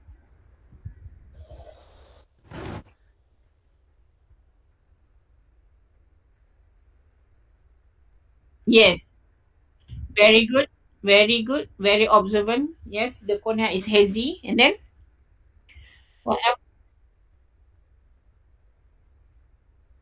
Yes, agree. And then what about the conjunctiva?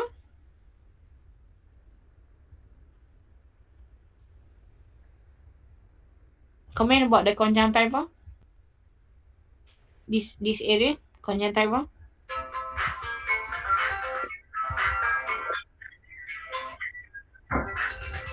Yes.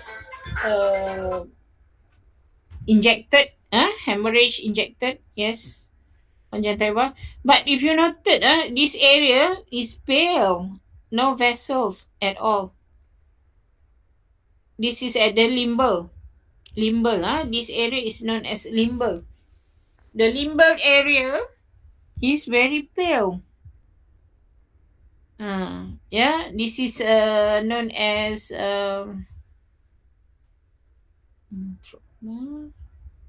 ischemic.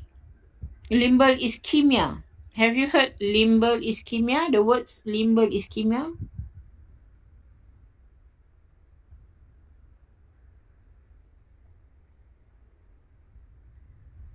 Normally, limbal area here, limbal area, they must have a vascularization. In case of chemical trauma, this vascular gone. So, dia panggil limbal ischemia. It indicate guarded prognosis to the patient because limbal is an area where it generate the stem cell for cornea. Cornea stem cell is generated by limbal. But if there is a limbal ischemia, there's no vessels, there's upper limbals not able to produce the stem cell. Okay, so if what is the stem cell is a precursor of the cornea cells. Precursor starting precursor of the cornea cell. So if you don't have a stem cells, the cornea cannot be generated. When the cornea cannot be generated, the cells on the cornea cannot be replaced. So you will have scarring, fibrosis. So it's a bad prognosis, bad or guarded prognosis for the patient. So it will left with unhealthy cornea. Okay, unhealthy cornea. So this is a complication of chemical injury. Okay, chemical injury. There are different stages. Different stages of limbal ischemia. Stage 1, stage 2, stage 3, stage 4. Normally it is divide by the quadrant. Berapa degree the limbal ischemia. Any 90 degrees, this is 180s, this is 270s and 360s. If it's the whole cornea is 360s degree, so it's a bad prognosis because after that the cornea cannot be generated. Cannot be generated, so it will left with scarring. That is the complication of chemical injury. Okay, so treatment, if cornea is scarring, the treatment is penetrating keratoplasty later on once the eye is already cooled down. So patient have to undergo PK, penetrating keratoplasty. Okay, clear? Yes, doctor. Okay. Okay, this one, can you see something poking the eye? Can you see some things? Yeah, so what is this? Apa finding? There is a metal penetrating the which part of it? Cornea.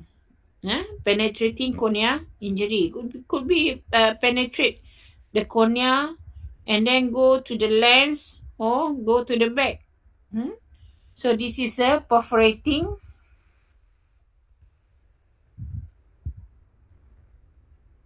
injury, perforating eye trauma. It will perforate.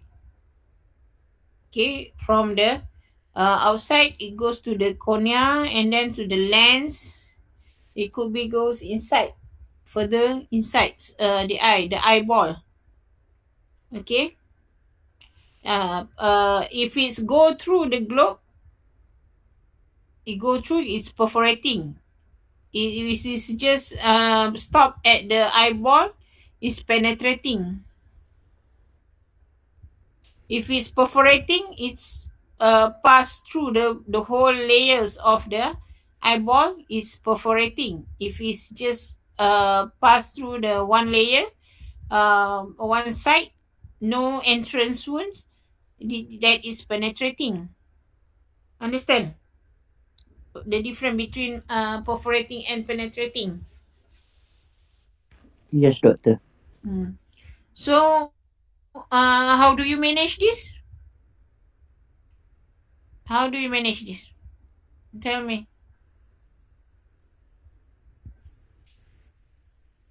You have to manage this as an emergency. Keep patient nail by mouth.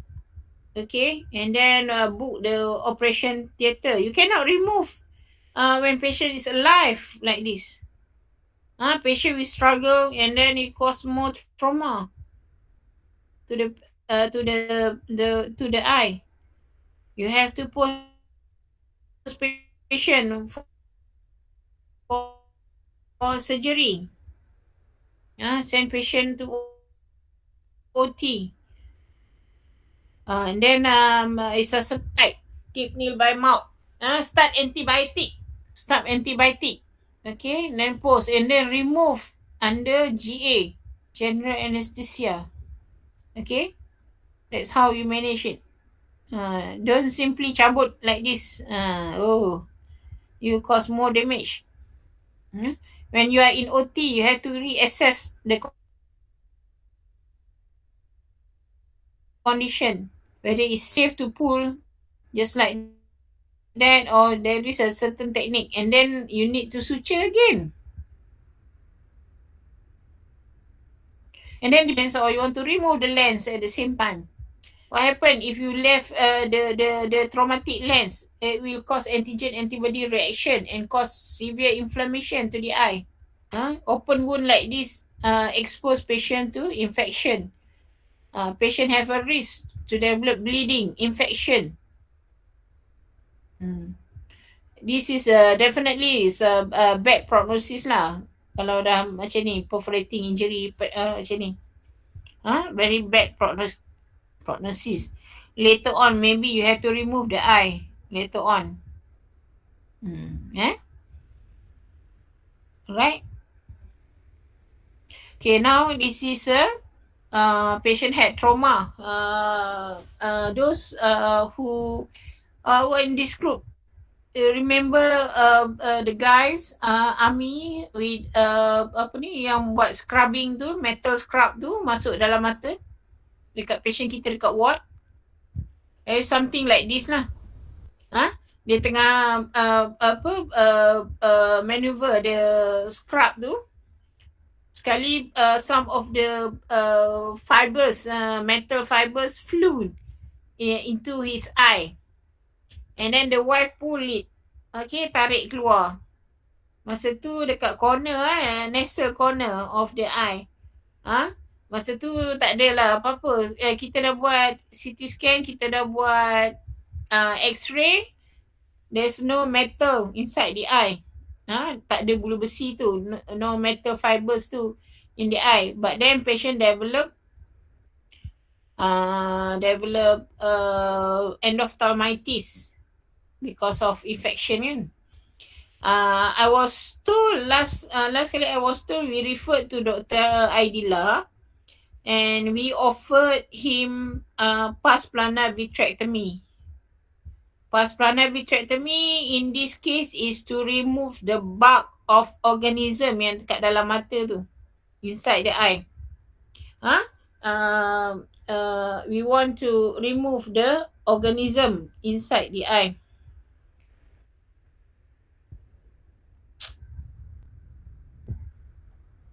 Okay, we want to remove the organism inside the eye.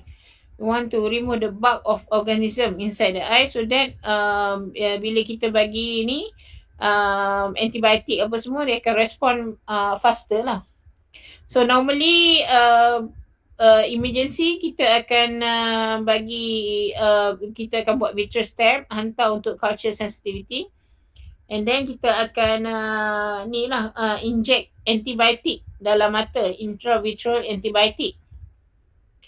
And then later on, kalau tak ni, kita offer pars plana vitrectomy to remove the bulk of organism. At the same time, masa kita buat pars plana vitrectomy tu, kita boleh inject lagi another antibiotik dalam mata. Okay, normally kita buat as emergency lah. Okay. So the complication, endophthalmitis, boleh dapat orbital cellulitis, endophthalmitis, paranasal sinusitis. Okay, dia boleh dapat cavernous sinus thrombosis, spread of infection from the eye to the brain through cavernous sinus thrombosis. Worst if it is metal retain in the body. Metal ada yang korosif, ada yang non-korosif. Corrosive metal or oxidation contohnya besi. So dia akan dapat sidrosis berkarat, sidrosis babai. Kalau copper dia panggil apa? Tak ingat lah copper. Copper ada juga istilah dia. Copper apa? Tak ingat. Tapi dua metal yang selalunya kalau masuk dalam mata dia akan rusted is metal besi and copper. Okay. Copper. Okay. So dua tu kena jaga. Kalau inert macam kaca, dia tak ada tindak balas. There's no reaction. However, you have to be careful. If a glass inside the eye, if the glass is contaminated with bacteria, so dia still akan ada endophthalmitis, bacterial infection. Apart from that, you kena tengok structure involved, cornea, lens, retina. Kalau retina dapat retina tear, retina detachment. Lens, maybe you have to remove the lens. Cornea, you have to suture back the cornea. Also, kalau dah scar, you have to do a cornea transplant later. Depends on the what are the structure involved, how extensive the trauma. Okay, silap eye blind, you cannot salvage the eye, you cannot save the eye, you have to remove the eye. So this is a blowout fracture. Normally, the trauma is caused by an object. The size is smaller than the orbital rim. Orbital rim structure. Orbital rim kat sini. This is the orbital rim. Size of object tu small or just nice fit just nice, just fit the orbital rim. So the impact of the object dia kena, and then there is a fracture of orbital rim bone. And then the fracture cause the the content of orbital orbit, for example, orbital fat entrap, entrapt, tersepit, entrap in between the fracture bone, entrap. That's why when patient look up, this is a normal eye, this is trauma eye. When the patient look up, okay, when the patient look up macam ni, this eye cannot move, this eye cannot move. Nampak tak? This patient try to look up, this eye cannot move because the muscle is entrapped. Entrapment of the muscles occurs. Okay, so this is a blow out fracture of the eye. Okay. Normally kita will ask you to describe. The eye is red and the eyes cannot move up. There is a bruise around the eye. The eyes cannot move up. The rise is subconscious hemorrhage, edema. Okay.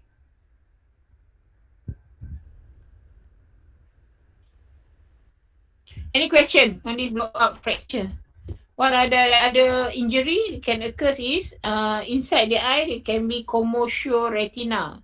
Commotio tu macam lebam lah, macam concussion.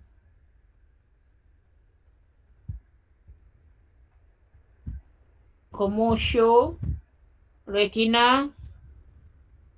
It can cause trauma to the lens and cause cataract. It can cause trauma to the iris and cause iris bleed.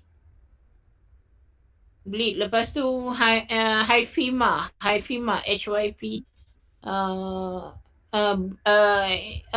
blood in the anterior chamber, hyphema, cataract, iris bleed, iris tear, hyphema, commotio retina, vitreous hemorrhage. It can cause from anterior to posterior, anything will cause the impact. From anterior, cornea can be ruptured, koyak. Because of trauma tu, cornea can be ruptured. Cornea, bleeding in the anterior chamber, hyphema, and then traumatic iris dilation,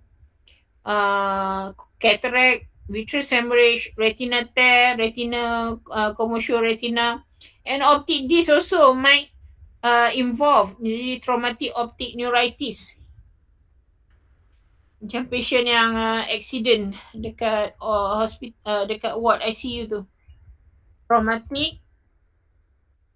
Traumatic optic neuritis. Okay, you can have it. So normally kita ask you to describe and then ask you the complication. And then how do you manage it?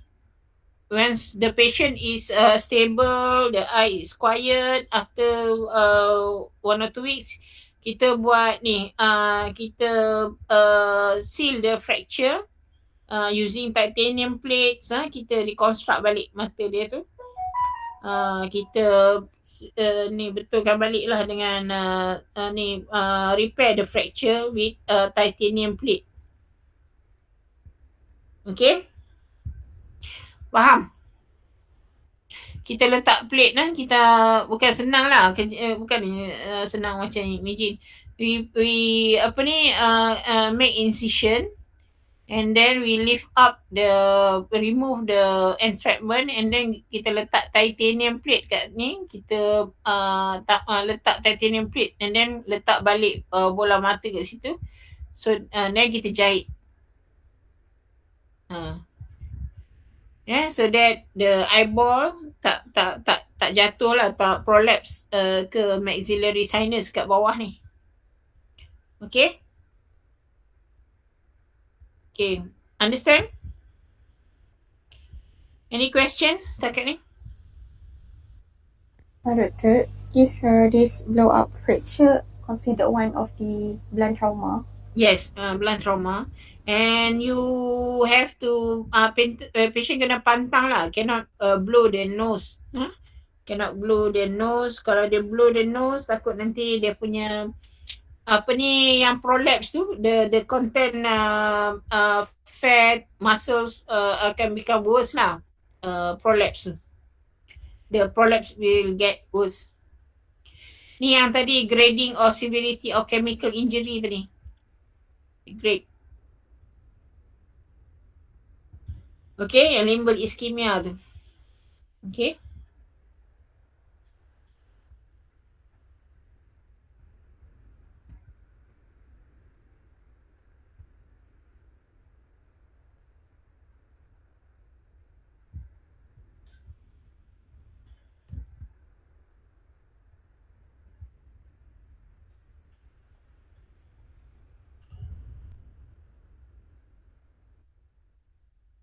Okay, yang ni hyphema. What is the definition of hyphema? Hyphema is defined as presence of the blood in anterior chamber. It can be spontaneous. Contohnya, those patient on heparin, warfarin, kalau dia ada new vessels on the iris, they can have spontaneous hyphema. Patient yang ada rubiosis iridis, rubiosis new vessels on the iris, they can have spontaneous hyphema, bleeding in the anterior chamber.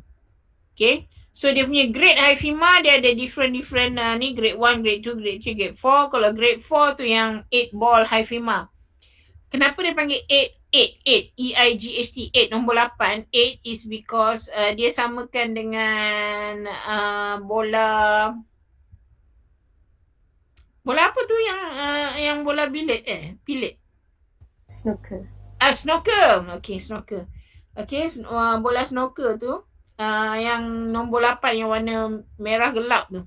So, siapa yang main snooker, the ball is dark red in colour. Kalau you masukkan bola, you dapat 8 point kan?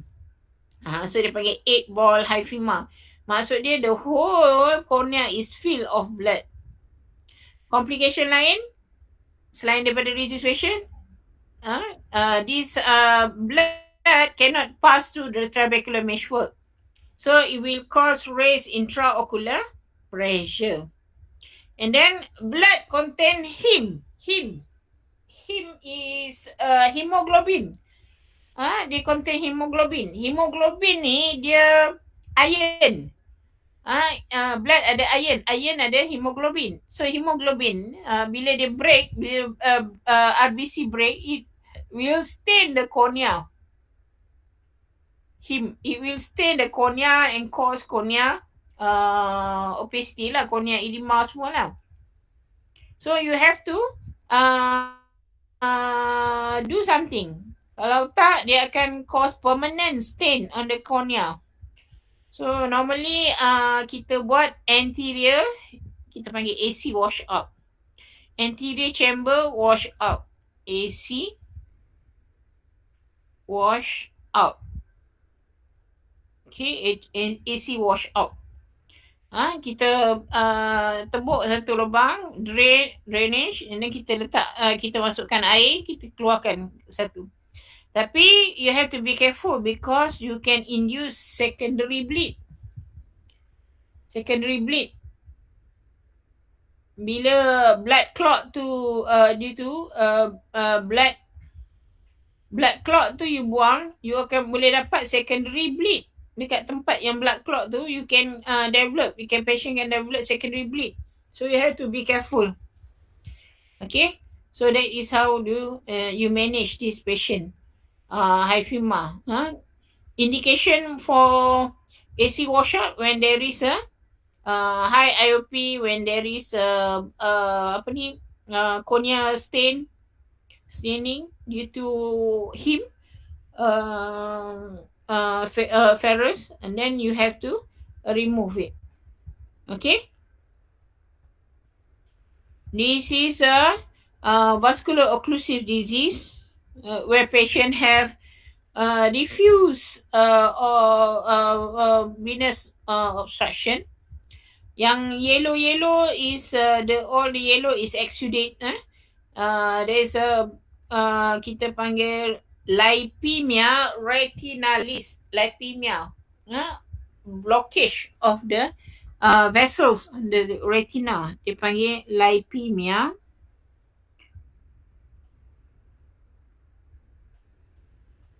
Lipemia retinalis. Okay, list yang ni. All this dekat blood vessels yang yellow ni dipanggil lipemia retinalis. All this, nampak tak this new vessels? This is area of new vessels. Nampak area of new vessel. New vessels on the disc. Lepas tu you nampak diffuse exudate. Exudate, cotton wool spot, exudate, and then hemorrhage. Banyak hemorrhage kat sini. A lot of hemorrhage. Hemorrhage kat sini. Flame shaped hemorrhage dekat optic disc semua tu. So this is vascular occlusive disease. Kenapa pula dia bunyi? Okay.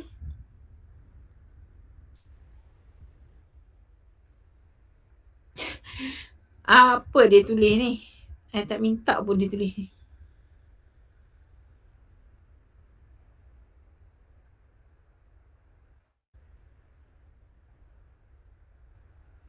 Okay, so this is known as yang tadi tu trauma at wall hyphema. Ni.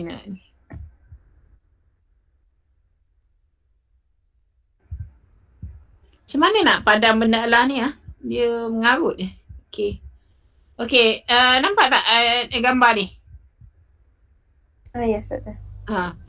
Mengarut je tadi dia tulis. Okay, so this is a vascular occlusive diseases. Dia panggil central retina. Diagnosis is central retina vein occlusion. Central retina vein occlusion. Central retina vein occlusion. Sebab dia ada diffuse hemorrhage macam ni, inflammation hemorrhage, new vessels. New vessels ni maksudnya dia dah ischemia lah. Tu ni lipemia retinalis. How do you manage this central retinal vein occlusion? You have to do FFA, fundus fluorescent angiogram. If the area of capillary non-perfusion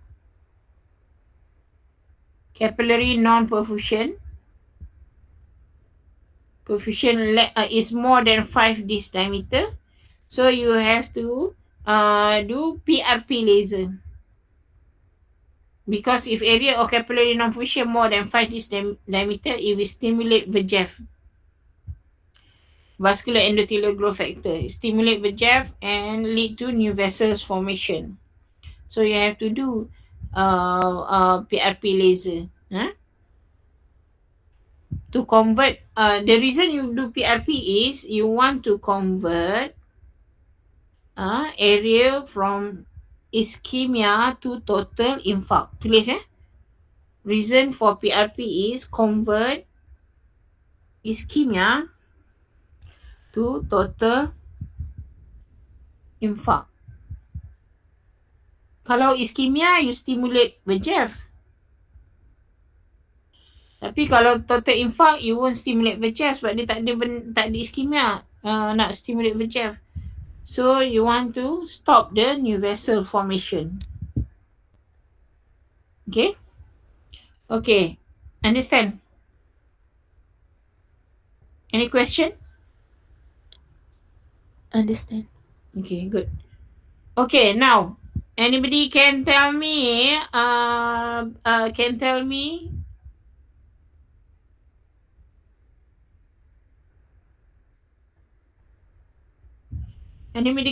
the finding?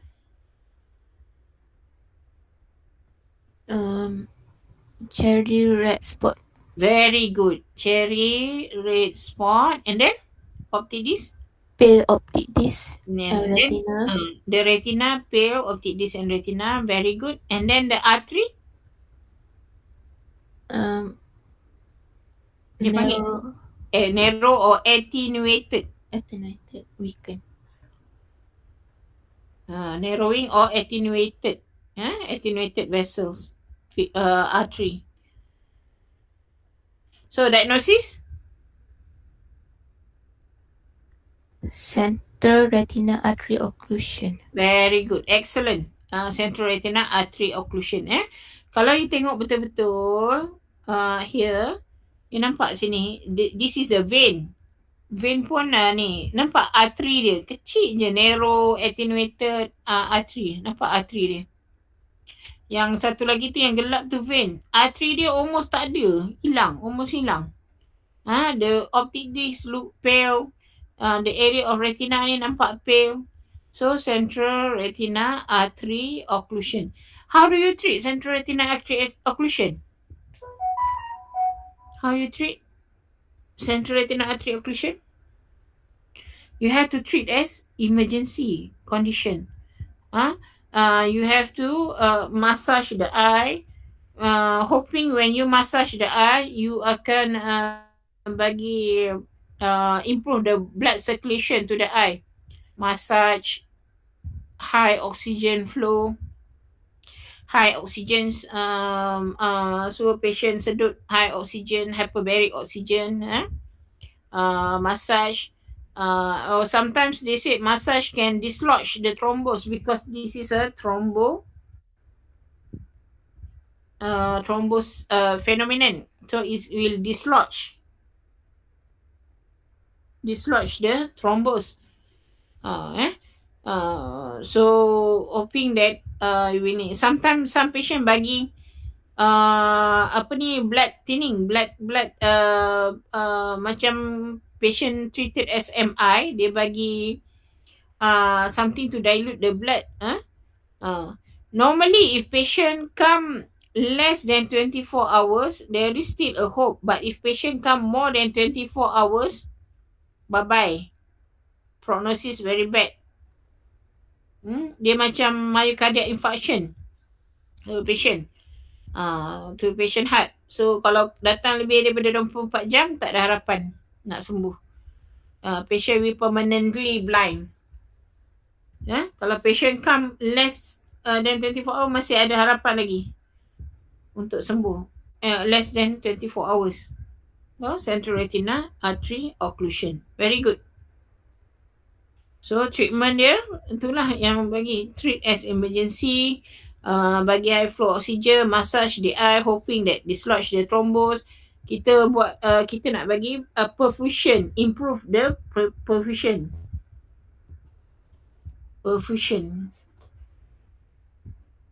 or blood flow or perfusion of the eye. Okay, understand? Can we move? Okay. Doctor, Yeah. in CRAO, Mm-hmm. the patient RAPD is positive. Yes. So why is it that? RAPD positive because because one eye's functions afferent dia affected. Sebab dia blood obstruction, so retina is not functioning. The afferent, the impulse cannot be transmitted. Cannot be the light cannot be converted. The retina is non-function. That's why the RAPD positive. Okay. Okay. So ini again central retina vein occlusion. This one with you can normally they'll ask you what is the finding. So you can say there is a diffuse hemorrhage, dot hemorrhage, flame shape hemorrhage, block hemorrhage, dot hemorrhage, flame shape hemorrhage, and then there is macular edema. Kat sini macular edema, star shape. Okay, and then a lot of Cotterwood spot.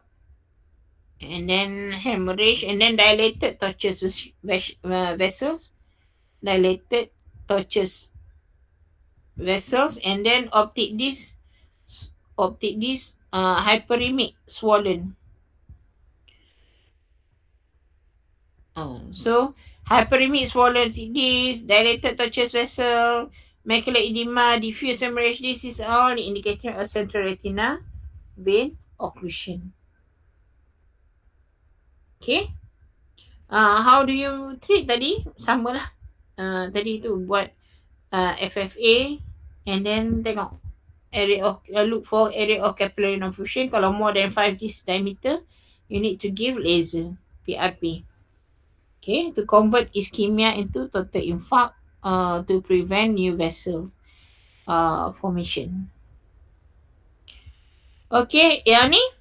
Okay, I give you scenario. 72 years old gentleman presented a month ago with metamorphopsia. Now present with center vision loss. Give me your finding. Cepat. Kita nak habiskan cepat. Give me your finding.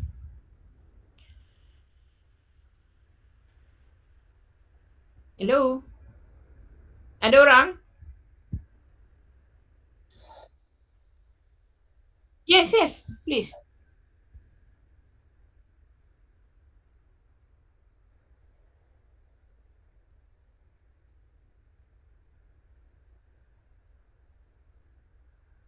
Okay.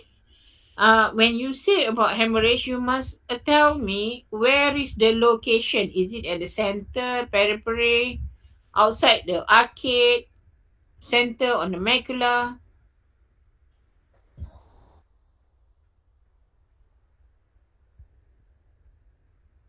Okay.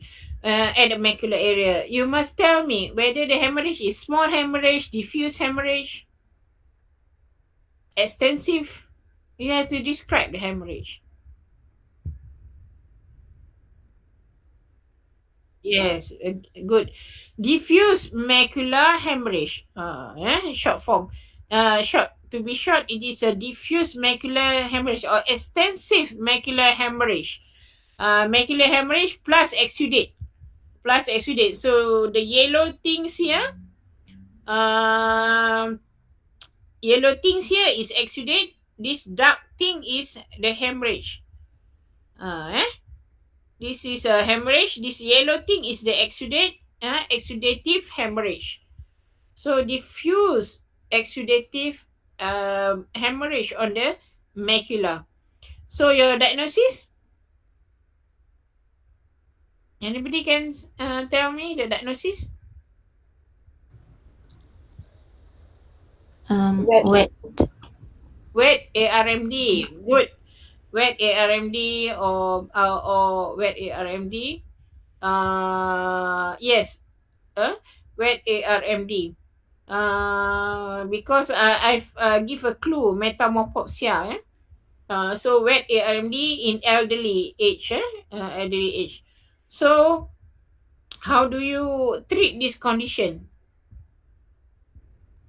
Treatment? Give anti-VEGF.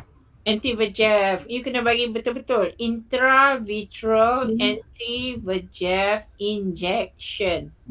Okay, say it. Intravitreal anti-VEGF injection is the treatment of choice sekarang. Okay, good. Very good. Okay. Doctor. Yeah. This one, is it vitreous hemorrhage or subretinal hemorrhage? Subretina. Basically, it's a subretina hemorrhage. Sebab apa? Sebab you boleh nampak vessels ni. Ni vessels ni atas dia. You masih boleh nampak vessels ni. Nampak vessels ni. Nampak on the hemorrhage tu you boleh nampak vessel. Kalau vitreous hemorrhage you tak boleh nampak ni. Belakang ni. Blood vessels ni you tak boleh nampak because vitreous is anterior to the blood vessels tu. Okay? So it's intraretinal hemorrhage. Okay? Alright. Any other question? Excellent. Okay. Ni hypertensive retinopathy, dia bagi feature flame shape hemorrhage, papillary edema, contour spot, heart exudate. Dia dah bagi dah semua. Okay, now this features belongs to a young man who have myopia, very high myopia, both eye minus 10 diopters. Can you describe this feature? Nampak kat sini ada apa? Sekejap.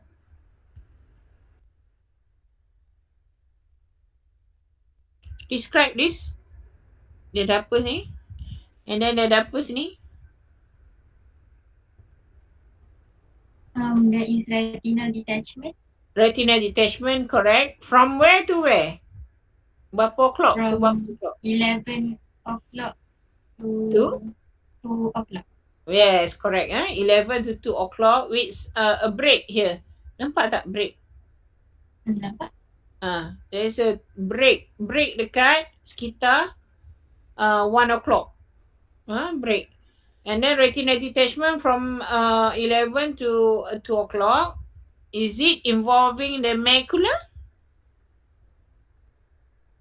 Not involving the macula. Not involving the macula. Why is important? The macula involvement is important because if it's not involved the macula, if it's superior break like this, if it's not involved the macula, you have to go in early surgery because this retinal detachment with the gravity effect,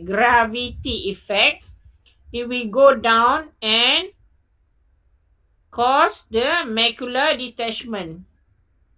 Once you dapat macular detachment, the prognosis will be different. The prognosis will be worse lah if we have macular detachment. Okay? Kalau if it's case macam ni, before the retina detachment, but because it's superior, it will go through the gravity and dia akan turun. So you have to go in very urgent lah. You have to post the patient urgent. Kalau the macula already involved, there's nothing much you can do. There's you just need to go in for operation and fix the thing. The thing is, if his macula is involved, normally the prognosis won't be that good lah. So kita tak adalah nak buat macam urgent sangat-sangat lah. We still can buy time lah. Okay. Kalau macula belum involved, is treat as emergency. You kena go in. Do surgery very fast. Okay, this is diagnosis is rhematogenous retina. Rhematogenous retina detachment because there is a break here.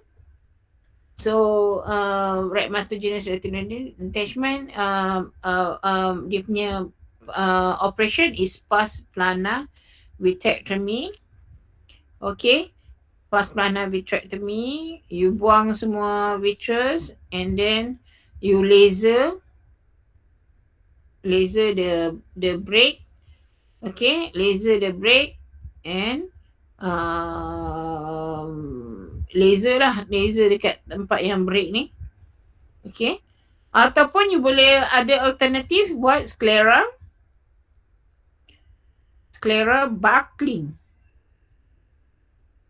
buckling with dia panggil silicone band. Dia panggil silicone band.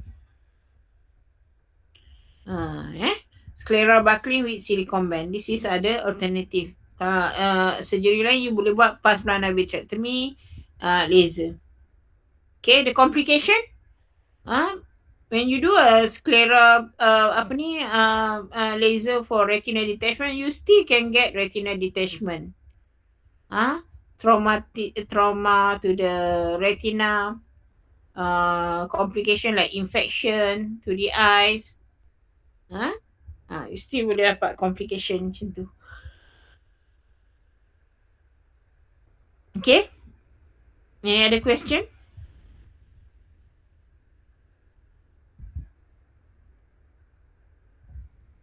Question? Tak ada. Okay, clear. Okay, complication. Tadi dah cakap lah, infection apa semua. Okay, now, keratitis ataupun corneal ulcer. You have a few types. You have bacterial, viral, fungal, acanthamoeba. Bacterial is caused by organism itself bacterial. Viral contohnya post herpes simplex, herpes zoster, dia boleh dapat viral in the apa ni infection. Acanthamoeba unibicus microorganism, selalunya kalau macam patient berenang dekat sungai dengan contact lens, dia boleh dapat, ataupun berenang kat swimming pool dengan contact lens, dia boleh dapatkan amoeba. Fungal selalunya inert foreign body, contohnya pergi kebun, go to the garden and then tanah masuk mata ataupun terkena duri, plants apa ni, duri daripada ni ataupun tercucuk daun ke apa, so they can get fungal.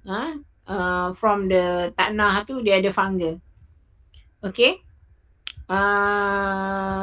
Most common infectious keratitis is bacterial. It's caused by Staphylococcus, Haemophilus, Mozzarella. Ulcer ni cause infectious ulcer. Okay. Yang ni dia ada hyperdendritic. Okay. Filamentous fungal keratitis. Okay, dia ada ni cabang-cabang macam tu. Okay, filamentous in fungal dia ada filamentous of Federer age. Okay, Fusarium aspergillosis, Candida. Kalau different signs bacteria, dia ada epithelial defect with infiltrate, fungal grayish or whitish stroma infiltrate, viral punctate stellate, dia ada stellate lesion. Dia ada main kalau viral dia ada main lesion, lepas tu dia ada satellite satellite punctate lesion pattern. Okay, anterior chamber reaction, Federer, linear branch ulcer without terminal bud. Kalau kat viral dia ada macam linear branching, lepas tu dia ada terminal bud macam tu. Without terminal batch.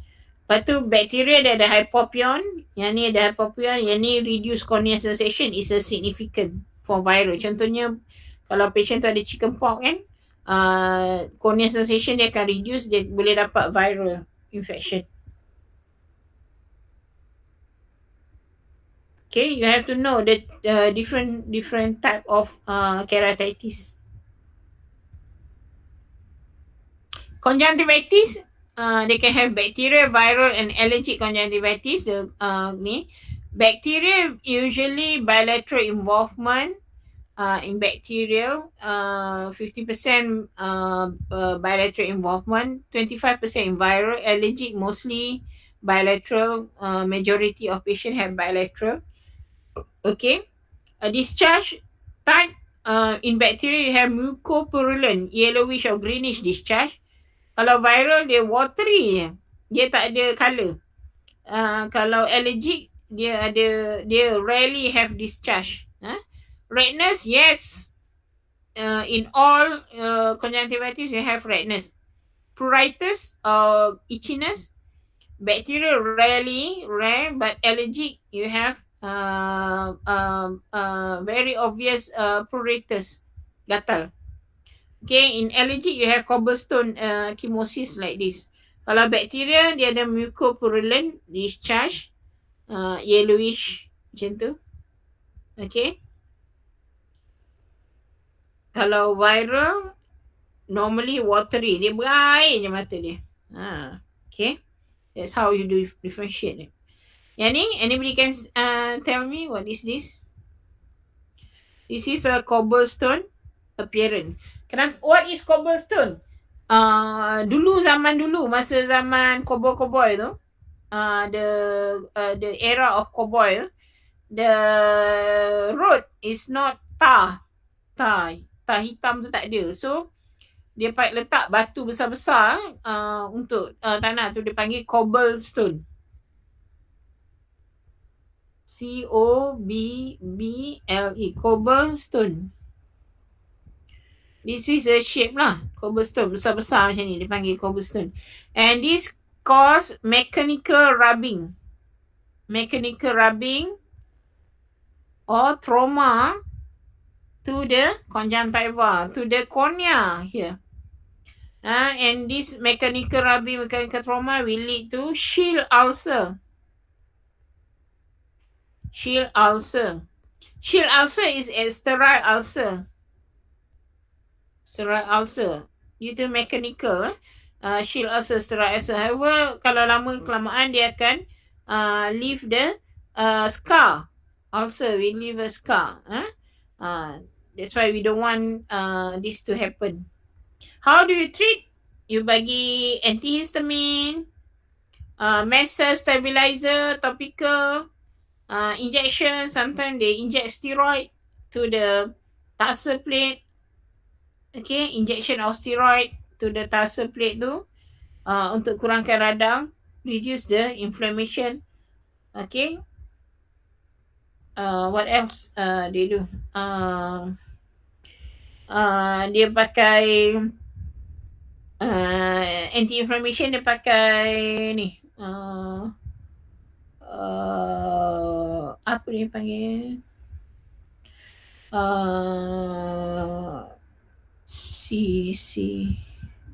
Apa patient pakai tadi? The eye drop. Selain daripada artificial tears, dia pakai consistent.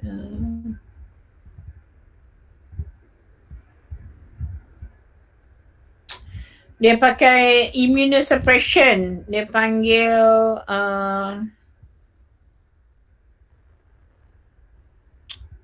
can you please find out for me what is the drugs they put in the they use in the eye drop? Is anti-inflammation drop in case of severe allergic conjunctivitis.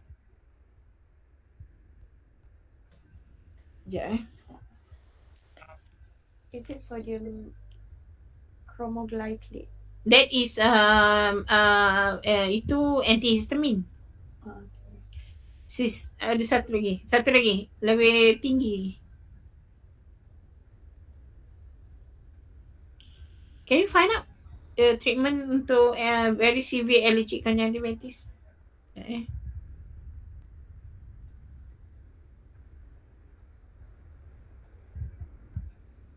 Dia panggil immunosuppression. Immunosuppression.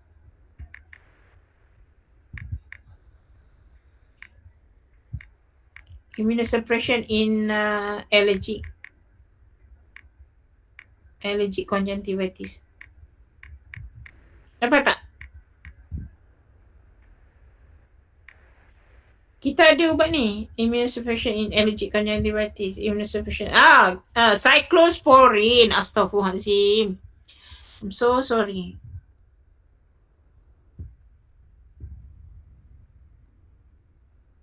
Cyclosporine eye drop.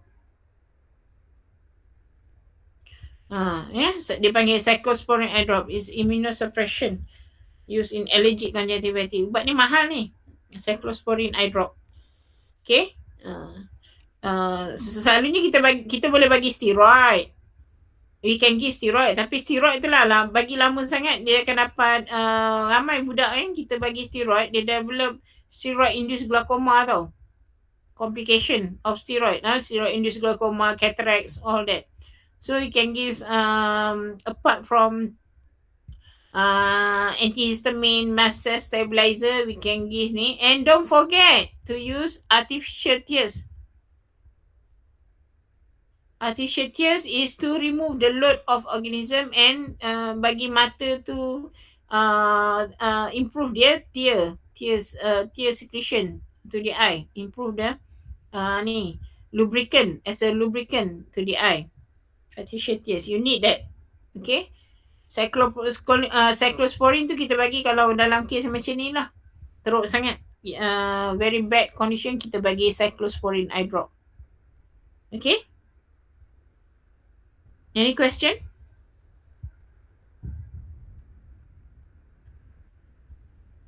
So this is allergic.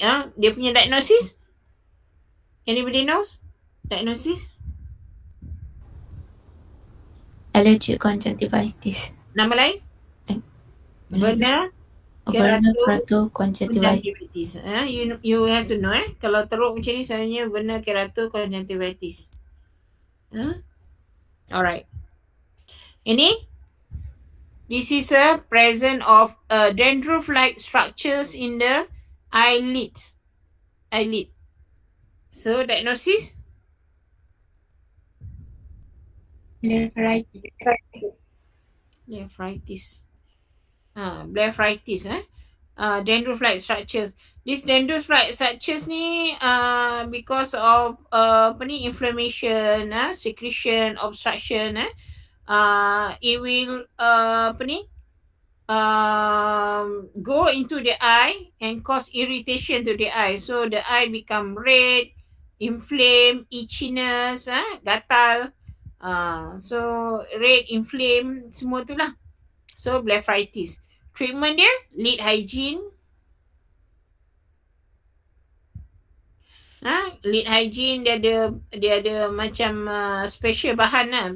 Kita ada sabun yang very mild to clean this lid hygiene, and then kita bilas dengan air suam, bersihkan dengan air suam, lid hygiene dia panggil lid hygiene. And then kalau perlu letak antibiotik, kalau ada sign of infection letak antibiotik, bagi antibiotik lah. Okay.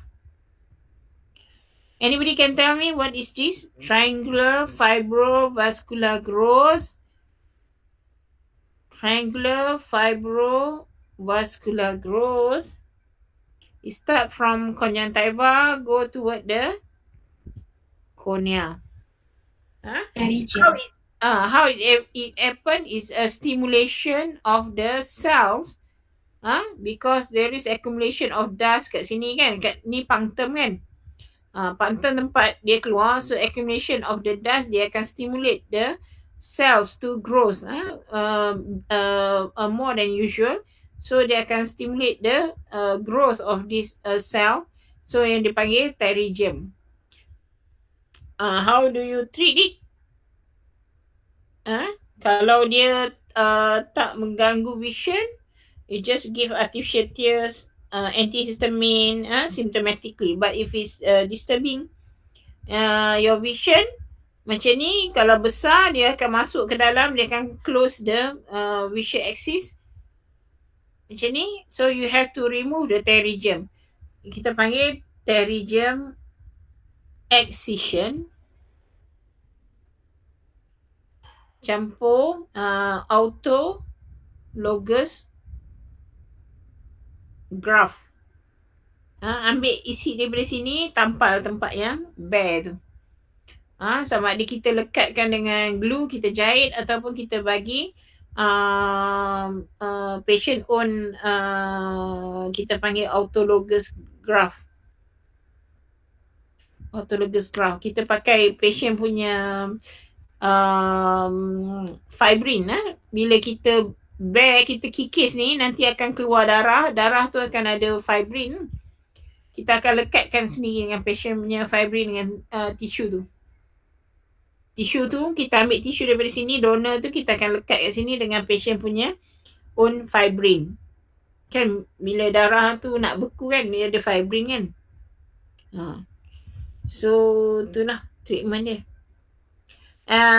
There is a possibility of recurrence. Walaupun kita dah buat pembedahan ni, dia ada chance untuk recurrence, especially for young people. I tengok lah from my experience, young people there is a chance to have recurrence. Okay. External eye diseases, hordelum, star, chalazion, is a granulomatous infections of the eye. Kalau Hordeolum style selalunya bakteria cause. Dia ketimbit, orang kata ketimbit tu. Yang orang kata ketimbit tu Hordeolum external Hordeolum or style. Chalecium is granuloma sebab kan the pores is obstructed. Okay, granulomatous infection. Normally Hordeolum is located near the eye follicle, and this one is above the eyelashes. The cause is bacterial infection. This is chalecium is due to blockage of meibomian or Zeiss gland. Both have tender swelling, and chalecium is firm, painless. Sometimes it doesn't have any pain. Treatment, you have to drain, warm compression. Selalunya kalau ada kat sini eyelashes, kita akan plug the eyelashes. And then kat sini treatment dia warm compression, antibiotic, eye drop and surgery. Remove using the chalecium clamp tadi tu. Kita panggil incision and curate touch. That is the treatment. Yang ni just warm compression, drainage. Drainage. Kita ambil jarum ni, kita just congkil, buang dia. Tu ataupun tarik the hair follicle, dia akan keluar lah. Okay. And then eye or orbital infection, you ada preorbital and orbital cellulitis. You punya anatomy of orbit ni kan, dekat eye kita ada eyelid. Eyelid kita ni, kita punya eyelid ni is divide into two by a septum. Dia ada septum. Divide it into anterior and posterior lid by a septum. By a septum. So if the infection is anterior to the septum, dia panggil pre-septal cellulitis. If the infection is posterior to the septum, dia panggil orbital cellulitis. Understand? Do you understand? Your eyelid, your eyelashes, your eyelid is divided into two by a septum. Okay. See, so if the infection remains anterior before the septum, is known and dia panggil preseptal cellulitis. But is anterior already spread through a septum, dia pergi ke posterior, so dia panggil orbital cellulitis.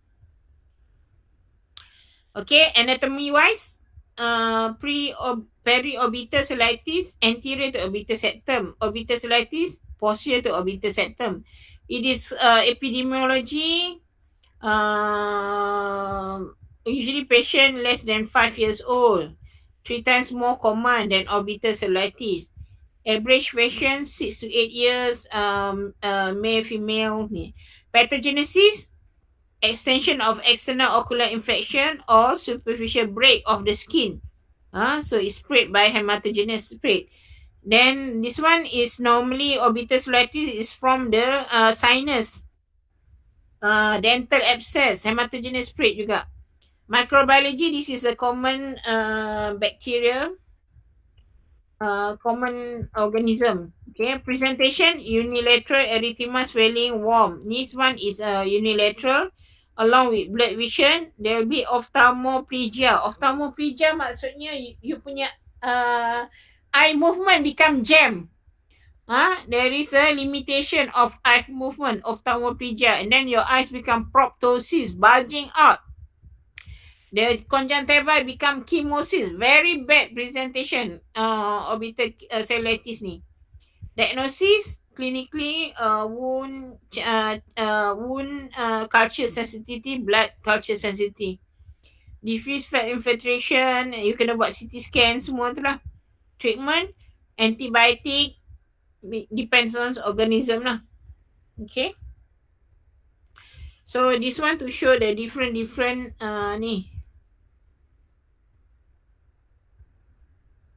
different area, diffuse periosteum dekat bones, orbital abscess belakang orbit, subperiosteal abscess dekat belakang cavernous sinus. Kalau dia dah pergi ke otak, dia akan go through melalui cavernous sinus. Dia mesti melalui cavernous sinus kalau dia nak pergi ke otak. Understand? Kalau dia dapat cavernous sinus infection, maksudnya the infection already spread to the back lah, to the brain. So the prognosis is very bad. Okay, this one to show the angle, the anatomy of the angle, open angle, close angle. This one normally I want to show the hazy cornea. Lepas tu ini ingat tak tadi bila you buat direct ophthalmoscope yang you panggil slit light. Slit. You remember I cakap tadi slit? This is the light slit. Sebenarnya kita nak tengok the depth. Lampu tu kita nak tengok the depth of the cornea to the iris. Yang kita pakai slit ni. Ni yang kita pakai slit. Kita nak tengok depth of the cornea dengan iris ni. Depth dia. Tu kita panggil slit lamp. Dekat direct ophthalmoscope ada. Direct ophthalmoscope. So the sign of acute angle closure glaucoma, cornea hazy, AC depth shallow, mid dilated pupil,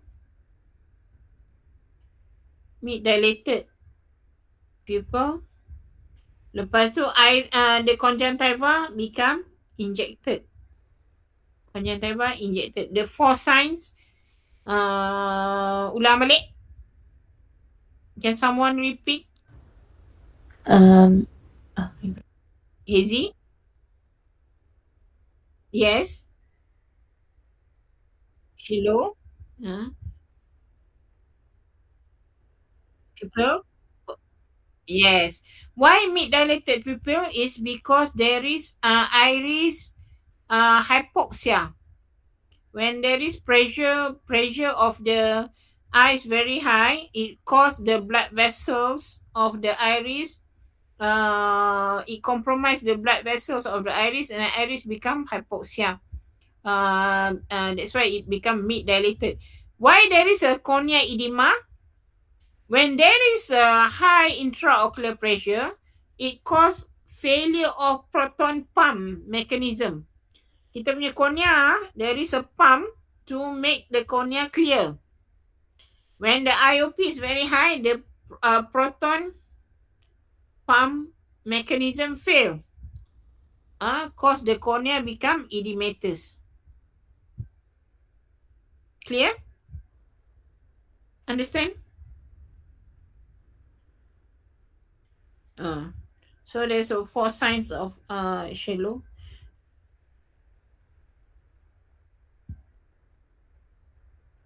Okay, any question?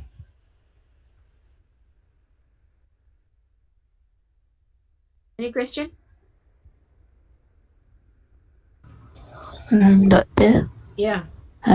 can we have the infection on the calazion? Yes, you can have infection on calazion. Dipanggil secondary bacterial infection.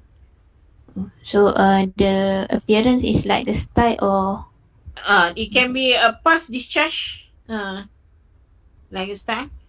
So actually calazion is granulomatous because of obstruction. But if there is a secondary bacterial infection, dia boleh dapat sakit, pain, tender, inflammation, redness, discharge, swelling. Semua tu dia boleh dapat. They can have all that. Yellowish discharge, pus discharge. Okay? Any other question? Okay. Doctor. For style, do we give antibiotic? Yes, you have to give antibiotic because it's definitely infection. You have to give antibiotic. You remember, if you follow with us from last week, our patient endophthalmitis, they had something like this fibrin in the pupillary margin and then hypopion. You remember our endoph patient? Hypopion. Ni fibrin in pupillary margin. And then injected conjunctiva injected fibrin. So this is a sign of endophthalmitis. So diagnosis endophthalmitis. How you treat endophthalmitis? You have to admit the patient, buat vitreous tap, send for culture sensitivity, and then bagi intravitreal injection of antibiotic. Contoh antibiotik, vancomycin, cipro, apa lagi yang kita bagi dekat patient. I think Vanco cover semua, gram positif, gram negatif. Cipro, gram positif. Apa lagi? Baca pasal endophthalmitis. Treatment endophthalmitis. Endophthalmitis, okay? Any question? Okay, anybody can tell me what is this? Describe. This is a patient who's a diabetic patient, polycontrol diabetic, presented with 1 week history of crust on the face, crusty lesion. Anybody can tell me?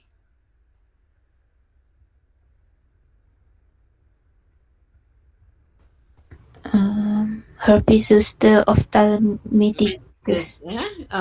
The cause is by herpes zoster virus. Herpes zoster ni, kalau you pernah kena herpes zoster masa you kecil-kecil dulu, dia akan dia tak hilang tau. It won't disappear. It will become dormant or dia akan sleep. Dekat some nerve lah, dekat some nerve, especially dekat trigeminal nerve, fifth nerve or trigeminal nerve. And then as you grow older or your immune system down, this viral dia akan reactivate, dia akan aktif balik. Tu yang dia jadi herpes zoster ophthalmicus infection. Kat sini dia normally dekat distribution of trigeminal nerve lah. Trigeminal nerve distribution kat sini, area ni. Okay, normally dia dekat one side, but if it's cross the other side, dia panggil Hutchinson. Pernah dengar kan Hutchinson's sign? That means it cross the other side. There is a tendency to develop dia ada ciliary. Dia akan pergi ke ciliary ganglion. Dia akan ada dekat ciliary ganglion and dia akan dapat infection to the eye. So dia akan dapat infection to the eye. Hutchinson sign, maksud dia pergi ciliary ganglion, dia akan dapat infection to the eye. Okay?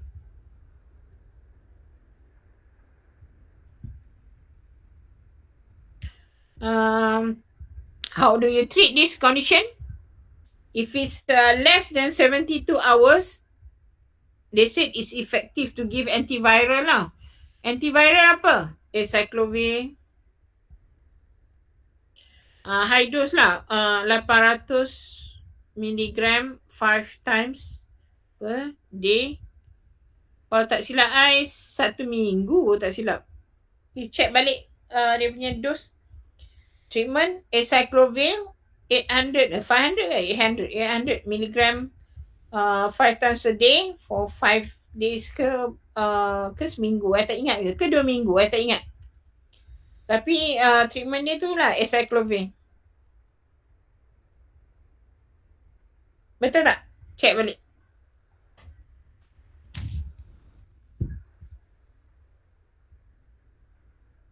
Can somebody check treatment for herpes zoster?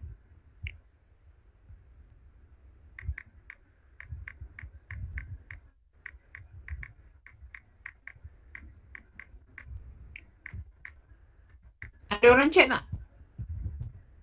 Treatment for herpes zoster ophthalmicus. Sekarang ni dia ada ni valacyclovir. High bioavailability has been shown 1000 milligram 3 times daily for 7 or 14 days. Yang ni oral acyclovir 800 milligram 5 times a day for 7 to 10 days. The standard treatment. Kalau you tak ada valacyclovir, you boleh valacyclovir, Valatrac, you boleh bagi acyclovir 800 milligram 5 times a day, 7 to 14 days. Okay? This is complication dia. It will leave a scar, fibrosis dekat cornea, scarring dekat cornea. Dia buat cornea sensation, cornea perforation, cornea ulcer. Yeah. Okay. Any question so far?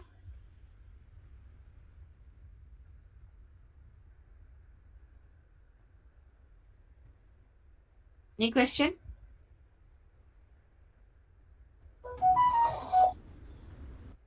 Okay.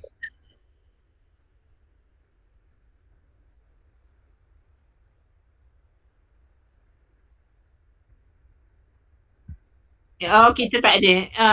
I think we only have acyclovir. We don't have Valatrac. If we have, we definitely will give. But we don't have it. I think we only have acyclovir. Okay. Okay, yang ni nak tunjuk heterochromia, tak ada apa. Can be congenital, can be due to some disease. Disease yang visual field defect. This is a visual field defect in patient lah. Kalau lesion, if the lesion is here, I will label the lesion is A, what is the defect? If the lesion is at the center of optic chiasm, you will have bitemporal hemianopia. Kalau lesion dia dekat optic tract, dia dapat contralateral homonymous hemianopia. Kalau dekat parietal optic radiation, dia akan dapat pie in the floor. Ni pie in the sky. Yang dia panggil pie in the sky ni. Pie in the sky, pie in the floor. Tu yang dapat ni kalau occipital cortex dia dapat contralateral homonymous hemianopia with macular sparing. Okay, ni this is a visual field defect in perimetry, nasal step, paracentral, temporal wedge, altitudinal, acute, advanced stage. The type of visual field defect that you can get. Okay, and then this is the optic, neuro-ophthalmology optic, this problem. Kalau dapat retrobulbar neuritis, optic nerve affected behind the eyeball, the nerve looks normal, appear normal. But patient may describe as patient see nothing and the doctor see nothing. It's most frequent type in adult, and normally is associated with multiple sclerosis. Multiple sclerosis ni penyakit yang nerve conduction problem tu lah. Kalau papillitis, optic nerve head is affected, there is hyperemia swollen, Peripapillary flame-shaped hemorrhage, most common type in children seen. Kalau neuroretinitis is concomitant swelling of optic nerve, head, papillitis and macula. There is a macular star present. It's least common type, rarely manifestation of demyelination and mainly due to viral infection. Contohnya cat scratch disease. Kucing cakar dekat tangan and then dia dapat masalah mata, cat scratch disease. Bordanella infection tu nama dia Bordanella apa tu. Okay, this is optic this swelling. Retinal palsy. Okay, that's all. Okay, any question so far? Okay, semua yang I bagi ni, all the one that we discussed just now, it can come out as OSCE, short notes, OBA. Kalau drug semua tu dia boleh dapat dalam KF key feature question. Boleh keluar dalam exam. Semua yang I cakap ni semua boleh keluar dalam exam. I dah bagi penting tip-tip penting dalam exam. Soalan-soalan yang selalu ditanya dalam exam yang I bagi kat you ni. So I hope you go through. Bila you baca tu, you tekankan, you stress on this those who are important. When you go through the topic in ophthalmology, there's a lot to read, but you stress on tips yang penting. I dah bagi tips. The detail you have to read lah. Bagi very superficial, the detail you have to read. Contohnya phaco, cataract surgery. What is the difference between phaco and ECCE? What are the complication of the surgery? Tu you kena baca lah detail. I tak bagi you detail complication. Early intra-op penting. Contohnya posterior capsule rent, hemorrhage, traumatized to the structure like iris, retina tear. Okay, and then 1 week early complication, patient can have dislocated lens, infection, early infection, vitreous loss, iris prolapse, late inflammation, contohnya posterior capsule opacity. Posterior capsule opacity. Immediate complication, PC ran, lens drop, lens nuclear drop, cortical matter drop. Okay. Late post-op dapat keratin pulse, secondary cataract, late post-op infection, also very important. Any question?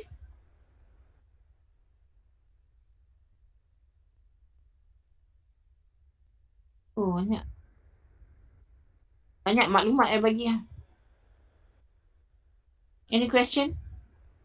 Doktor, for anti-VEGF, do we give as prophylaxis? No. We don't give as prophylaxis. Tak ada words prophylaxis for anti-VEGF. Because anti-VEGF is very expensive sayang. You nak bagi prophylaxis untuk apa?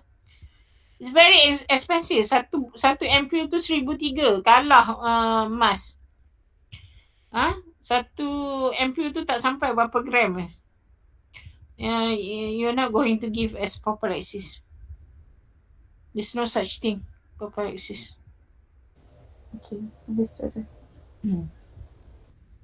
Any other question? Okay, kalau tak ada dah pukul 12 dah. Lama juga kita dah bercakap. So, kalau ada question boleh tanya petang sekarang. So, I meet you in the clinic in the afternoon, okay? Alright. I will let you go.